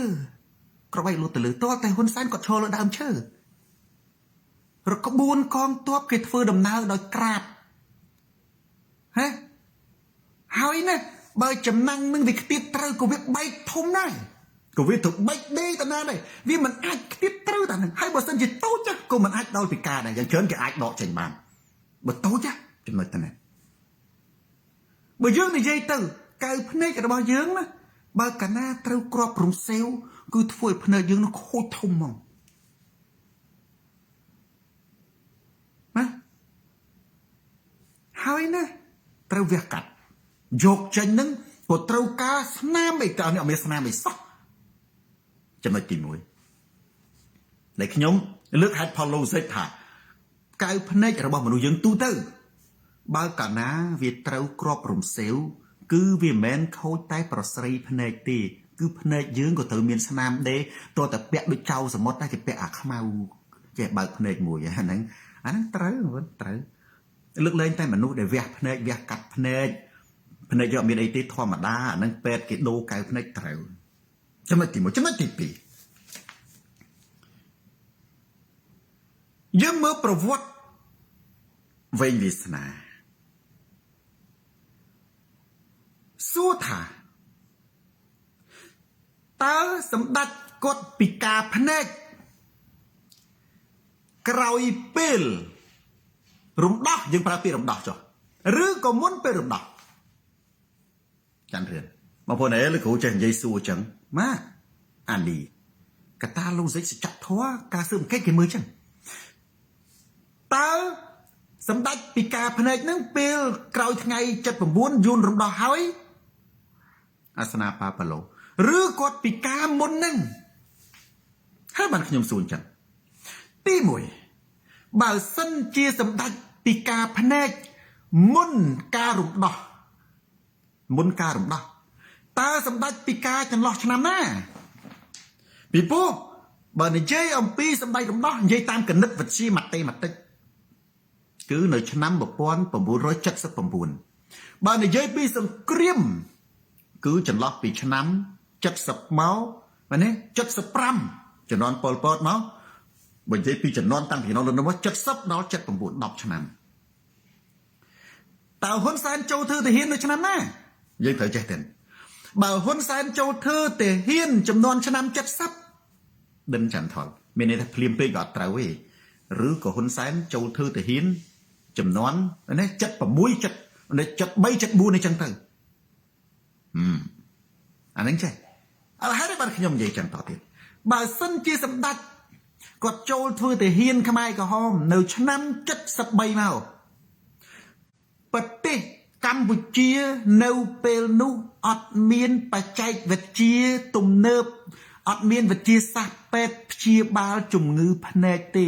មនុស្សនៅតែក្នុងព្រៃស៊ីបាយកតាផឹកដឹកជ្រោះផ ផឹកទឹកដានជើងគោស៊ីផ្លែឈើស្លាប់ធ្វើសង្គ្រាមអត់មានពេលទៅពេទ្យទេពេទ្យមានតែពេទ្យយួរកត្រកតាហ៊ានសម្រាប់តែកបិតវះយកគ្រាប់ចេញតែប៉ុណ្ណោះអានឹងបងប្អូនណាអញ្ចឹងបើសិនជាសម្ដេចគាត់រងរបួសឧទាហរណ៍ថារបួសកែវភ្នែករបស់គាត់ហ្នឹងយើងសិក្សាទៀតណាចន្លោះក្រោយពេលដែលគាត់រត់ទៅស្រុកយួនតើយួនចាប់ហ៊ុនសែនដាក់គុកឬក៏យួនចាប់ហ៊ុនសែនយកទៅព្យាបាលភ្នែកដាក់កែវភ្នែកឲ្យគាត់អានឹងឆ្លោយបងប្អូននេះខឹងសូនតារាតែត្រូវហើយជាពិសេសគណៈបព្វជិជនស្ដាប់ទៅជក់អ្នកដែលស្ដាប់ជក់និយាយគណៈបព្វជិជនដោយស្រ័យបំភ្លឺចម្ងល់ណាសូនតារានិយាយត្រូវមែនបងប្អូនវិទ្យាសាស្ត្រពេទ្យនៅចន្លោះឆ្នាំ70អត់មានជឿនលឿនទេអត់មានជឿនលឿនទេวันนี้អត់អាចទៅដូរអីភ្នែកចំណាទៅព្យាបាលឯបានទេបើសិនជាសម្ដេចពីការភ្នែកក្នុងអំឡុងពេលដែលគាត់រំដោះជាតិរត់ទៅស្រុកយួន Henryson អត់មានពេទ្យទេភ្នែកគាត់ច្បាស់ជាតបៅហើយបងប្អូនភ្នែកគាត់ច្បាស់ជាតបៅស្អុយរលួយហើយមិនដឹងជាបានពីណាជួយយកកែវភ្នែកចេញគាត់មិនអាចចូលម្រាមដៃពីរទៅខ្វេះខ្លួនឯងគាត់ត្រូវទៅពេទ្យហើយទៅពេទ្យហ្នឹងពេទ្យនៅឯណាបើជំនាន់ពតតាមព្រំដែនមានតែគ្រាប់បែកផ្ទុះរហូតហ្នឹងអញ្ចឹងបើសិនជាគាត់ពិការភ្នែកហ្នឹងវាតបៅភ្នែកវាស្អុយភ្នែករលួយវាទៅតបៅមកចំហៀងមុខវាទៅតបៅមកចំហៀងមុខហ្នឹងវាធ្វើអត់កើតទេណាអានេះចំណុចសំណួរដែលខ្ញុំសួរថាតើគាត់ពិការពេលណាពេលក្រោយរំដោះហើយខ្ញុំប្រើពាក្យរំដោះចប់ឆ្នាំ1979គាត់បានកែវភ្នែកបាត់ហើយ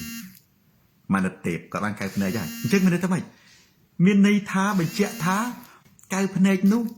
មិនពិការក្នុងសង្គ្រាមទេបើកែវភ្នែកពិការក្នុងសង្គ្រាមតបៅពេញមុខហើយស៊ូទ្រាំហើយអត់មានគ្រូពេទ្យឯណានៅជំនាន់ហ្នឹងគេទៅដាក់កែវភ្នែកទេភ្នែកទើបតែរីកចម្រើនវិទ្យាសាស្ត្រក្រោយឆ្នាំ1990តែប៉ុណ្ណោះកែវមនីអានេះកាពិតចូលយកអ្វីមកបញ្ជាក់ថាសូនតារានិយាយខុសហើយណាអ្នកណាខ្លាំងលើកចំណុចមកចំទាស់មើលខ្ញុំអានេះខ្ញុំអត់ទេខ្ញុំសួរសំណួរទេហើយខ្ញុំអត់មានទៅនិយាយថាគាត់មន់ចឹកខ្ញុំមិនដែរនិយាយទេព្រោះខ្ញុំអត់ចង់និយាយមែនទេខ្ញុំអត់ទៅនិយាយថាគាត់នឹងរស័យបុកហើយខ្ញុំក៏មិនរឿងដែលខ្ញុំមិនជឿទៅទៀតគឺថាគាត់របួសដោយសារសង្គ្រាមខ្ញុំក៏មិនទៅជឿទៅទៀតពីព្រោះខ្ញុំមានហេតុផលរបស់ខ្ញុំពីកំណត់និងប្រាជ្ញាទី1បងប្អូនសាកកែវភ្នែកយើងត្រូវក្របឯណាដែលវាអត់ខ្ទេចមុខហើយចំណាំងឯណាវាចេះរត់ត្រូវតែភ្នែកនឹងតំណឹងអតន័យតណាផ្សេងទៀតវាអត់ឃើញត្រូវអីសោះភិតយិនអានេះខ្ញុំឆ្ងល់ចេះបងប្អូនសាកត្រូវក្របភ្នែកមើលភ្នែកមានអភិការធម្មជាតិឬក៏ជំងឺអីដែលបណ្ដាលនេះជួនកាលគាត់អាចមានជាតិខ្វះជាតិវីតាមីនគាត់ខ្វះជាតិអីពិការគាត់ថាបានហើយនិយាយឲ្យលោសិចជាក់ស្ដែងមនុស្សជំនាន់អពតជំនាន់ដែលធ្វើសង្គ្រាមរត់តាមព្រំដែនដែលពិការគឺសាច់ស្អុយអត់មានវិជ្ជបណ្ឌិតណាទេហើយអ្នកដែលអាចដូរភ្នែកបានស្អាតវាតលតែវិជ្ជបណ្ឌិតខ្លាំងតលតែពេលហ៊ុនសែននឹងយួនប្រើហើយលេងសិទ្ធិរីទើបយួនប្រើបច្ចេកទេសយកគាត់ទៅប្រើនេះដើម្បីសម្អាតមុខអីចឹងហ្នឹងខ្ញុំមិនថាប៉ុន្តែបើយើងនិយាយវិភាគតាមសូនតារាទី1ភ្នែកមនុស្សយើងរ៉ៅវឌីស៊ីសវត្តបើត្រូវក្របរំសេវគឺវាខ្ទេចភ្នែកវាខ្ទេចមុខវាមិនអាចខ្ទេចតែក្របភ្នែកទេលោសិចអ្នកឯងយកឲ្យវាបង្ហាញទៅសូនតារាជំទាស់បែងចែកកំណត់ទី2បើសិនជាសម្ដេចពិការក្នុងកំឡុងសង្គ្រាមឬក៏សម្ដេចពិការពេលណា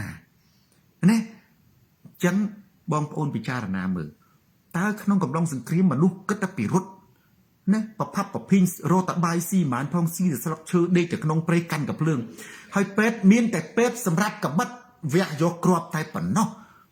បើមានពេទ្យទៅដូរកែវភ្នែកគាត់មានត្រឹមតែពេទ្យមិនដឹងជាធ្វើម៉េចអានឹងសំណួរហ្នឹងខ្ញុំទុកឲ្យគណៈបព្វជិជនគេឆ្លើយចោះខ្ញុំសូមមិនឆ្លើយទេអាហ្នឹងមនុស្សយើងណាវិបុលម៉ៅបើគ្រាន់តែនិយាយថាពិការនៃសារសង្គ្រាមណាក៏ចេះថាដែរបងទីកាបើទៅបើស្ដាប់សម្ដីសូនតារាវិភាគទៅ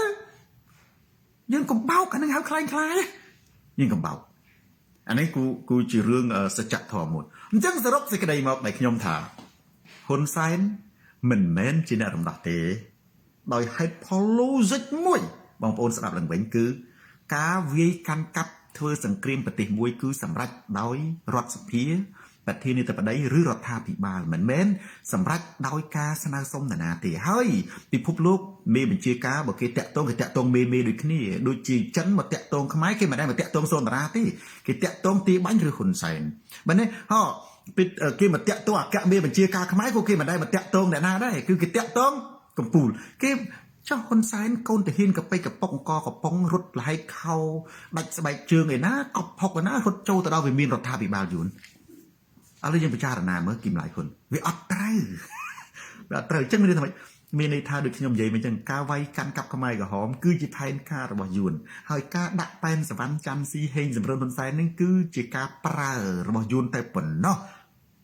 ណាគឺការប្រើយួនមកទេនោះប៉ុន្តែបើសិននិយាយថាហ៊ុនសែនប្រើប្រាស់ឱកាសដែលយួនតែងតាំងដែលយួនប្រើហ្នឹងដើម្បីវាយរំលាយរចនាសម្ព័ន្ធខ្មែរក្រហមដឹកនាំឲ្យមានកិច្ចព្រមព្រៀងសន្តិភាពក្រុងប៉ារីអានេះត្រូវប៉ុន្តែបើថាហ៊ុនសែនក្រោមពន្លឺព្រះច័ន្ទហ៊ុនសែនពីការភ្នែកព្រាត់ប្រពន្ធទៅពឹងយួនសម្ដេចមករំដោះឯណាសមត្ថភាពរបស់ហ៊ុនសែនជួញយួនចាប់ដាក់គុកហ្នឹងណាតាព្រំអានឹងគឺជាហេតុផល logic ប្រិយមិត្ត share វីដេអូនេះទៅកាន់ប្រិយមិត្តដទៃទៀតទូរទស្សន៍សូនតារាស្រាតខោជន់ផ្ដាច់ការផ្លាស់ប្ដូរផ្នត់គំនិតប្រធានបទទី2ដូចគ្នាបោកដែរនិយាយអំពីចំណូលរដ្ឋនិងចំណូលរាជថ្ងៃនេះប្រហែលជាអត់មាន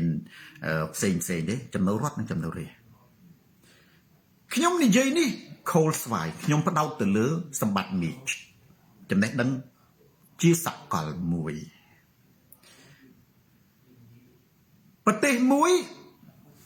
ចាំសម្ដីសូនតារាវែងវាសនាប្រទេសមួយដែលមានការរីកចម្រើននិងសេដ្ឋកិច្ចជឿនលឿនគេអត់មើលទៅលើចំណូលរដ្ឋទេគេមើលទៅលើចំណូលរាជហេតុអីពីព្រោះបើកាលណារាជមានចំណូលច្រើនគឺរដ្ឋបានពន្ធពីចំណូលរបស់រាជបើកាលណារាជមានចំណូលតិចរដ្ឋភ័យមានន័យថារដ្ឋត្រូវបាត់ពន្ធហេតុអីបានជារដ្ឋភ័យបើនៅស្រុកបារាំងឬក៏ស្រុកអាមេរិកនេះកាលណាប្រជាជនមានចំណូលតិចវាជាបន្ទុករបស់រដ្ឋថារដ្ឋត្រូវជួយព្រោះឧទាហរណ៍ថានៅប្រទេសដែលរដ្ឋត្រូវជួយថាប្រជាជនគេមានសិទ្ធិស្មើគ្នាអ្នកដែលក្រោមចំណូល500ឧទាហរណ៍ថានៅស្រុកអាមេរិកនៅស្រុកហ្នឹងអ្នកហ្នឹងទៅព្យាបាលជំងឺអត់អស់លុយអ្នកហ្នឹងនៅផ្ទះរដ្ឋអត់អស់លុយអ្នកហ្នឹងរស់នៅទឹកភ្លើងអត់អស់លុយអ្នកហ្នឹងជិះឡានក្រុងអត់អស់លុយជិះរថភ្លើងអត់អស់លុយអ្នកហ្នឹងរដ្ឋជួយចំណាយអត់អស់លុយរដ្ឋចំណាយទៅលើ food stamp រដ្ឋចំណាយទៅលើ welfare ភាសាអង់គ្លេសបើបារាំងនេះថារដ្ឋចំណាយទៅលើការសង្គមគិច្ចនៅស្រុកបារាំងថារដ្ឋចំណាយទៅលើសង្គមគិច្ចអញ្ចឹងនៅពេលណាប្រទេសមួយដែលមានប្រជាជននឹងអត់ការងារធ្វើច្រើនរាជនីសំជាបន្ទុករបស់រដ្ឋនៅក្នុងប្រទេសកម្ពុជាវាផ្ទុយវាអត់ឡូហ្សិកបើបងប្អូនស្ដាប់សូនតារាទៅប្រជាជនក្រលហាមអត់មានចំណូលប៉ុន្តែបែរជាចំណូលរដ្ឋកើនតើកើននេះសារអីបោកប្រាស់ទេអ្វីដែលហ៊ុនសែនយើងឃើញគឺជារបស់ខ្លែងខ្លាយតែណែឡូហ្សិកទី1ឡូហ្សិកទី2ព្រោះឡូហ្សិកទី1ថានៅពេលណាដែលប្រជាជនក្រច្រើនជាបន្ទុករបស់រដ្ឋរឿងអីរដ្ឋត្រូវជាមានប្រជាជនក្រវាទាល់តែរដ្ឋនឹងច្បាច់កប្រជាជនច្បាច់កអ្នកក្រនឹងយកលុយទៅដាក់ឃ្លាំងអានឹងបានរដ្ឋមានដូចរបបនៃកាលពី200-300ឆ្នាំមុនសក្តិភូមិដឹកនាំដោយស្ដេចរិះរបាយស៊ីម៉ាន់វាំងធ្វើសិទ្ធិមាសកែវធ្វើសិទ្ធិមាសបើប្រជាជនវាអត់ចំណូលសោះហើយរដ្ឋមានវាទាល់តែរដ្ឋនឹងវាច្បាច់កវាព្យួរស្រែវាពុតប្រជាជនស៊ីហេតុផលទី1ហេតុផលទី2បងប្អូនខ្លះគេថារដ្ឋបានពុនពីនេះពុនពីនោះបងប្អូន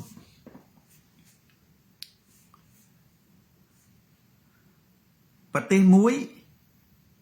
នៅក្នុងប្រទេសកម្ពុជាអ្នកដែលមានប្រាក់ខែជាប់ពន្ធណា មានប្រមាណភាគរយ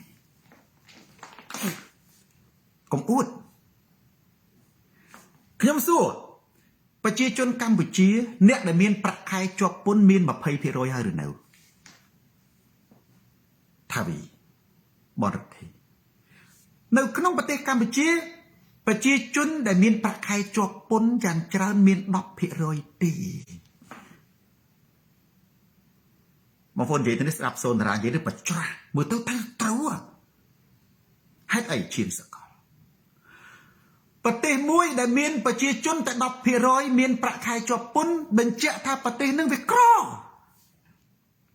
វាមានប្រាក់ខែតិចវាមានចំណូលតិច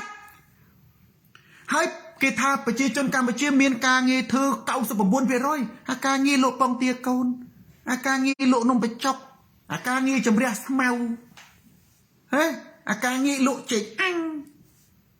លេនាយកអាហ្នឹងគេហៅហ៊ុនសែនណាហៅការងារដែរបងប្អូន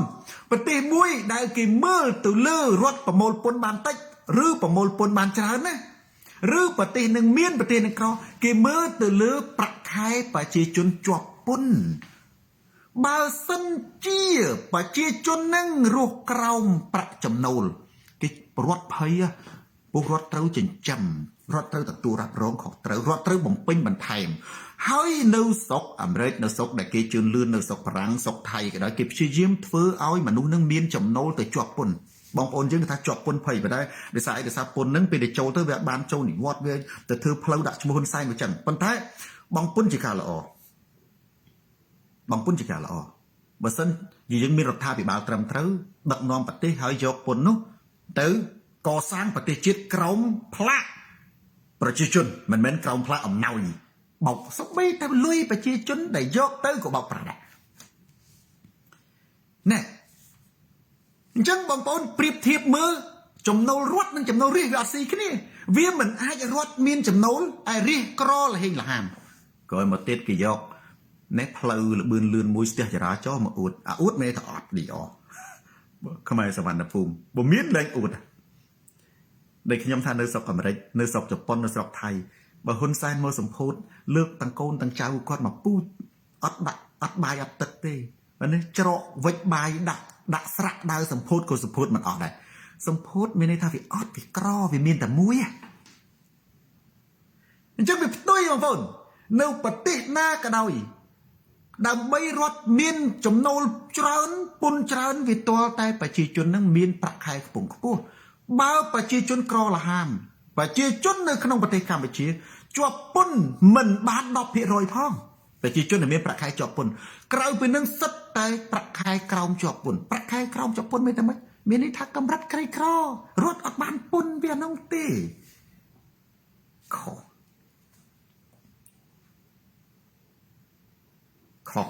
ុសធ្ងន់ណាស់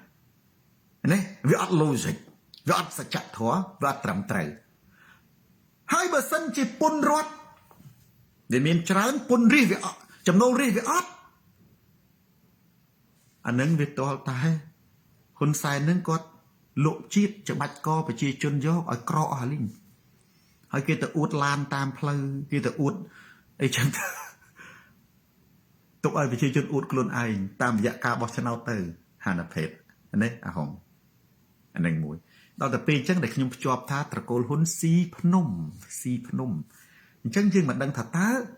ចំណូលនឹងវាយ៉ាងណាភ្នំគិរីរម្យណាដែលត្រូវបានអភិរក្សរាប់សិបចំនួនដែរភ្នំបូកគោ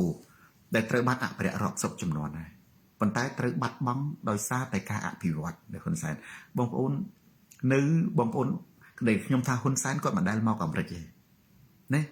គាត់នៅតែសន្តាគារហើយនឹងបន្ទប់ប្រជុំពេលដែលគាត់ដើរគាត់មិនដែលគេមិនអោយគាត់ដើរដូចសូនតារាស័ព្ទឥន្ទ្រីតដាងស្លាប់ទូទាំងសហរដ្ឋអាមេរិកទស្សនភាពទីណាក៏ឃើញគឺហ៊ុនសែនគេឲ្យដើរក្នុងស្បោងផ្លាស្ទិកគេឲ្យដើរបងប្អូនតិចនិយាយបងប្អូនច្បាស់យល់ថាគណៈបព្វជិជនអាចថាឯងលៀបពណ៌ណាហ៊ុនសែនគេឲ្យដើរក្នុងស្បោងផ្លាស្ទិកទេ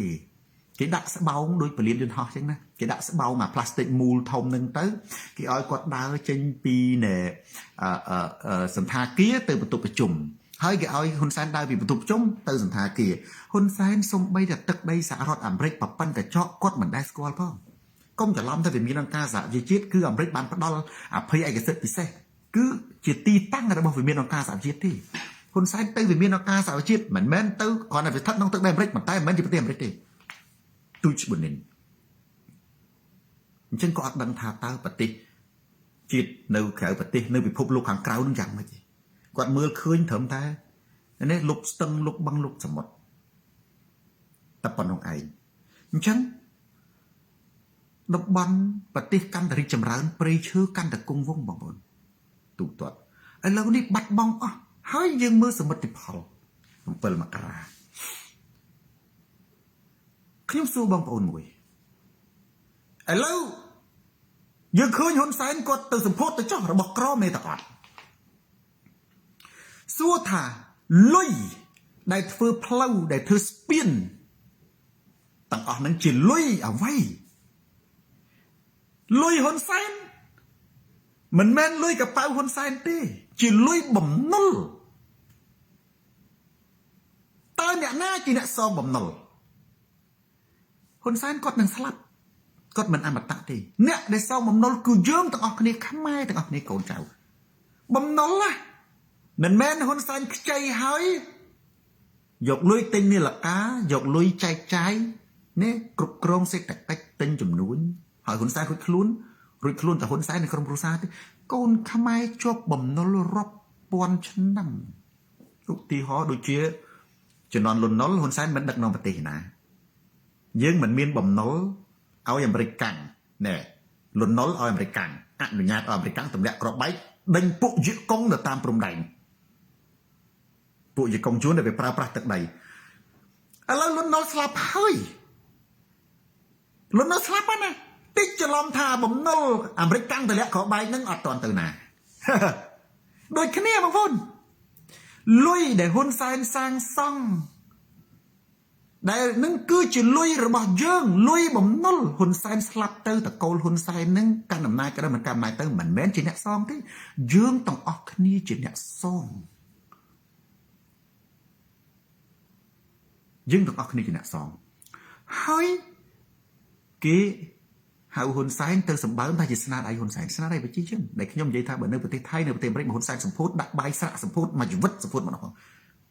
អានោះមួយទៀតបងប្អូនមើលនៅក្នុងប្រទេសកម្ពុជាអស់សំបីគិរីរំក៏ហ៊ុនសែនស៊ីដែរអស់លីងមកបើនិយាយអំពីធនធានធម្មជាតិ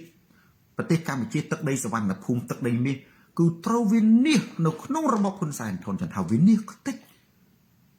បើវិនិច្ឆ័យប្រទេសជាតិអស់ម្លឹងទៅហើយសំណាស់តែ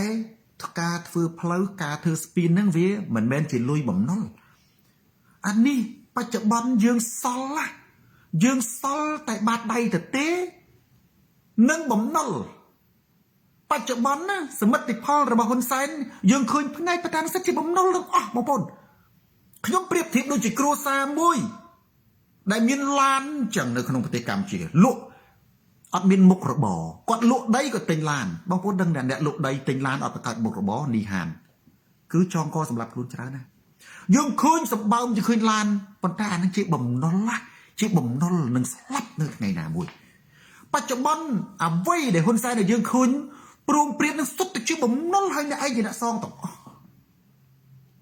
អញ្ចឹងយើងសល់តែបំណុលនឹងការខ្ទេចខ្ទី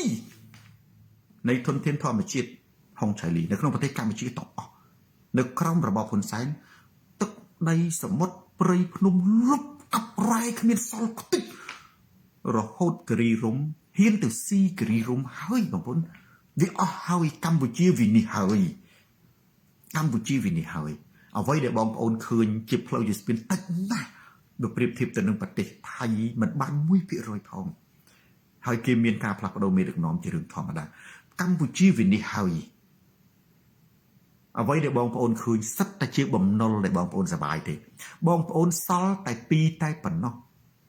គឺវិនិច្ឆ័យហិនហោចសំណល់នៃការវិនិច្ឆ័យហិនហោចធនធានធម្មជាតិសម្បត្តិជាតិនិងសល់បំណុលអន្តរជាតិដែលបងប្អូនត្រូវសងតពូជអញ្ចឹងបានជាខ្ញុំលើកនេះខ្ញុំគ្រាន់តែចង់បញ្ជាក់អំពីភាព logic ភាពវិទ្យាសាស្ត្រមួយអំពីចំណូលរដ្ឋនិងចំណូលរាស្ត្រធម្មតា ប្រទេសមួយដែលមានការរីកចម្រើនគេអត់មើលទៅលើចំណូលរដ្ឋទេគេមើលទៅលើចំណូលរាជបើកាលណារាជមានការងារមានប្រាក់ខែខ្ពស់មានន័យថារដ្ឋទទួលបានពន្ធបើកាលណារាជសម្បូរការងារមានន័យថាប្រទេសនឹងសម្បូរក្រុមហ៊ុនហើយរដ្ឋទទួលបានប្រាក់កម្រៃពីពន្ធក្រុមហ៊ុនច្រើនបើប្រជាជននឹងនៅក្នុងប្រទេសកម្ពុជាមានតែ 10% ជាប់ពន្ធក្រៅពីនឹង 90% ក្រទាំងអស់ហេតុអីបានជារដ្ឋកើនវាត្រូវជាបន្ទុករបស់រដ្ឋនៅស្រុកនេះប្រជាជនអត់ការងារធ្វើរដ្ឋក្រនៅស្រុកខ្មែរប្រជាជនអត់មានជាប់ពន្ធអត់មានការងារធ្វើបើជារដ្ឋមានទៅវិញអានឹងមានតែមិនវាតលតែរដ្ឋនឹងគៀបច្បាច់ក៏ប្រជាជនយកចឹងប្រិយមិត្ត share វីដេអូនេះទៅកាន់ប្រិយមិត្តដទៃទៀតទូរទស្សន៍សូនតារាស្រាត់ខោជន់ផ្ដាច់ការផ្លាស់ប្ដូរផ្នត់កំណត់យើងចូលទៅដល់ 2-3 នាទីចុះដែលរបៀបរយៈចុងក្រោយសំណួរចម្លើយនឹងបញ្ហាផ្សេងកុំឲ្យថាយើងចប់ទៅដោយគ្មានធម៌មេត្តាបាទចឹងជួបប្រិយមិត្ត2-3រូបអត់មានអីទេគឺមានស៊ីតេងសបូ Christina Pol បាទ very sad to hear that professor បាទចន្ទតារាគង់ណានៅវៀតណាមណាមានតែគេកែច្នៃបងប្អូនទីណាមានមនុស្សទីនោះមានស្ទឹងមានបឹងមានប្រព័ន្ធធារាសាស្ត្រហើយយើងទីណាមានមនុស្សទីនោះលុបខ្ទេចអានឹងចង្រៃខ្ទេចខ្ទីអស់ហើយអានេះគាត់សរសេរវែងដូចគ្នាទៅនឹងគ្រួសារមួយដែលមានសម្ភារៈប្រើប្រាស់ទំនើបប៉ុន្តែ2ឆ្នាំក្រោយមកសំពះក្នុងមន្ទីរពេទ្យអានឹងមិនមែនគាត់សរសេរទេខ្ញុំថាបន្ថែមនេះសខុមសុសានសបាទនុតឈឹមនិងអីបាត់ដំបងបណ្ដូលចិត្តបាទយើងក្រោយផ្សានណាបងប្អូនទីខ្ញុំបងប្អូនឃើញបើនិយាយពីអាគារចិនទាំងអស់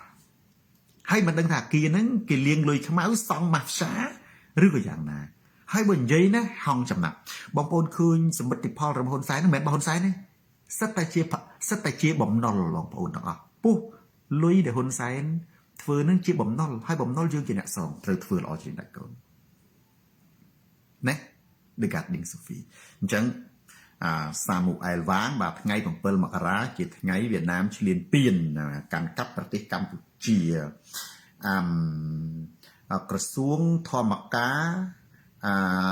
តាមចាប់អានឹងជារឿងធម្មតាទេបាទគឺធ្វើសង្គ្រាមជាមួយចម្រៀងវាអត់មាននេះពិបាកទេប៉ុន្តែធ្វើសង្គ្រាមការពារទឹកដីធ្វើសង្គ្រាមបំបត្តិភាពក្រីក្របាទនេះធ្វើសង្គ្រាមការពារអាយុជីវិតអ្នកដែលត្រូវភ្លើងឆេះចាប់អានឹងបានសម្បើមរឿងកពិកកប៉ុកណាអានឹងមិនចាំបាច់ទៅដល់ធ្វើដល់រដ្ឋាភិបាលទេសូម្បីតែក្មេងហិតកាវគ្រឿងញៀនម្នាក់ក៏វាអាចធ្វើបានដែរមកធ្វើតែដេញចាប់អ្នកចម្រៀងមួយរូបបងភីសបាទគាត់តបពីអ្នកដតីស៊ូសានអៀប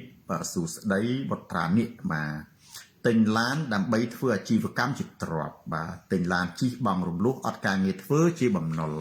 ធនចន្ទថាអរគុណហើយបងចូលស្ដាប់កាលណាកើនបញ្ញាពេលនោះបាទអមរាអ៊ូចអត់មានទេបាទហុងឆៃលីធ្វើម៉េចឲ្យខ្មែរប្រសើរឡើងលោកគ្រូអានេះជាលំហាត់មិនអាចឆ្លើយមួយម៉ាត់គឺខ្មែរប្រសើរទេយើងត្រូវតែរករូបមន្តដ៏សំខាន់ទី1គឺយើងរួមគ្នាបញ្ចប់របបផ្ដាច់ការបាទឈៀងប្រផាបូរិននឹងខ្មែរដើម្បីខ្មែរគ្មានឯកសារណាបញ្ជាក់ថាសម្ដេចត្រូវរបួសភ្នែកនៅសមរភូមិយួនទេត្រូវ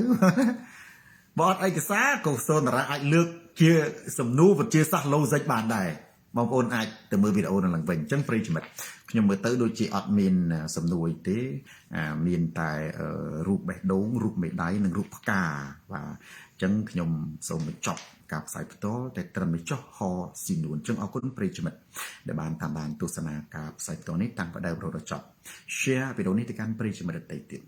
ទូរទស្សន៍សូនតារាទៅដល់ទីណាការផ្លាស់ប្ដូរផ្នត់គំនិតទៅដល់ទីនោះការផ្លាស់ប្ដូរផ្នត់គំនិតទៅដល់ទីណាការយល់ដឹងទៅដល់ទីនោះការយល់ដឹងទៅដល់ទីណាហ៊ុនសែនចប់ទៅដល់ទីនោះស្ដាប់សូនតារាកើនបញ្ញាស្ដាប់ច្រើនកោណាដឹងការពិតស្ដាប់ហ៊ុនសែនជន់កំសាកពាក់ផ្លាកអ្នកក្លាហានកើតរោគចិត្តទូរទស្សន៍សូនតារាស្រាតខោជន់បដិការផ្លាស់ប្ដូរផ្នត់គំនិតយើងជួបគ្នាសាជាថ្មីម្ដងទៀតនៅក្នុងកម្មវិធីផ្សាយផ្ទាល់ចល័តមិនទៀងទាត់នៅ ពេលក្រោយតាមពេលវេលានិងម៉ោងដដែលសូមអរគុណសូមជម្រាបលារាត្រីសួស្តីនៅក្នុងប្រទេសកម្ពុជា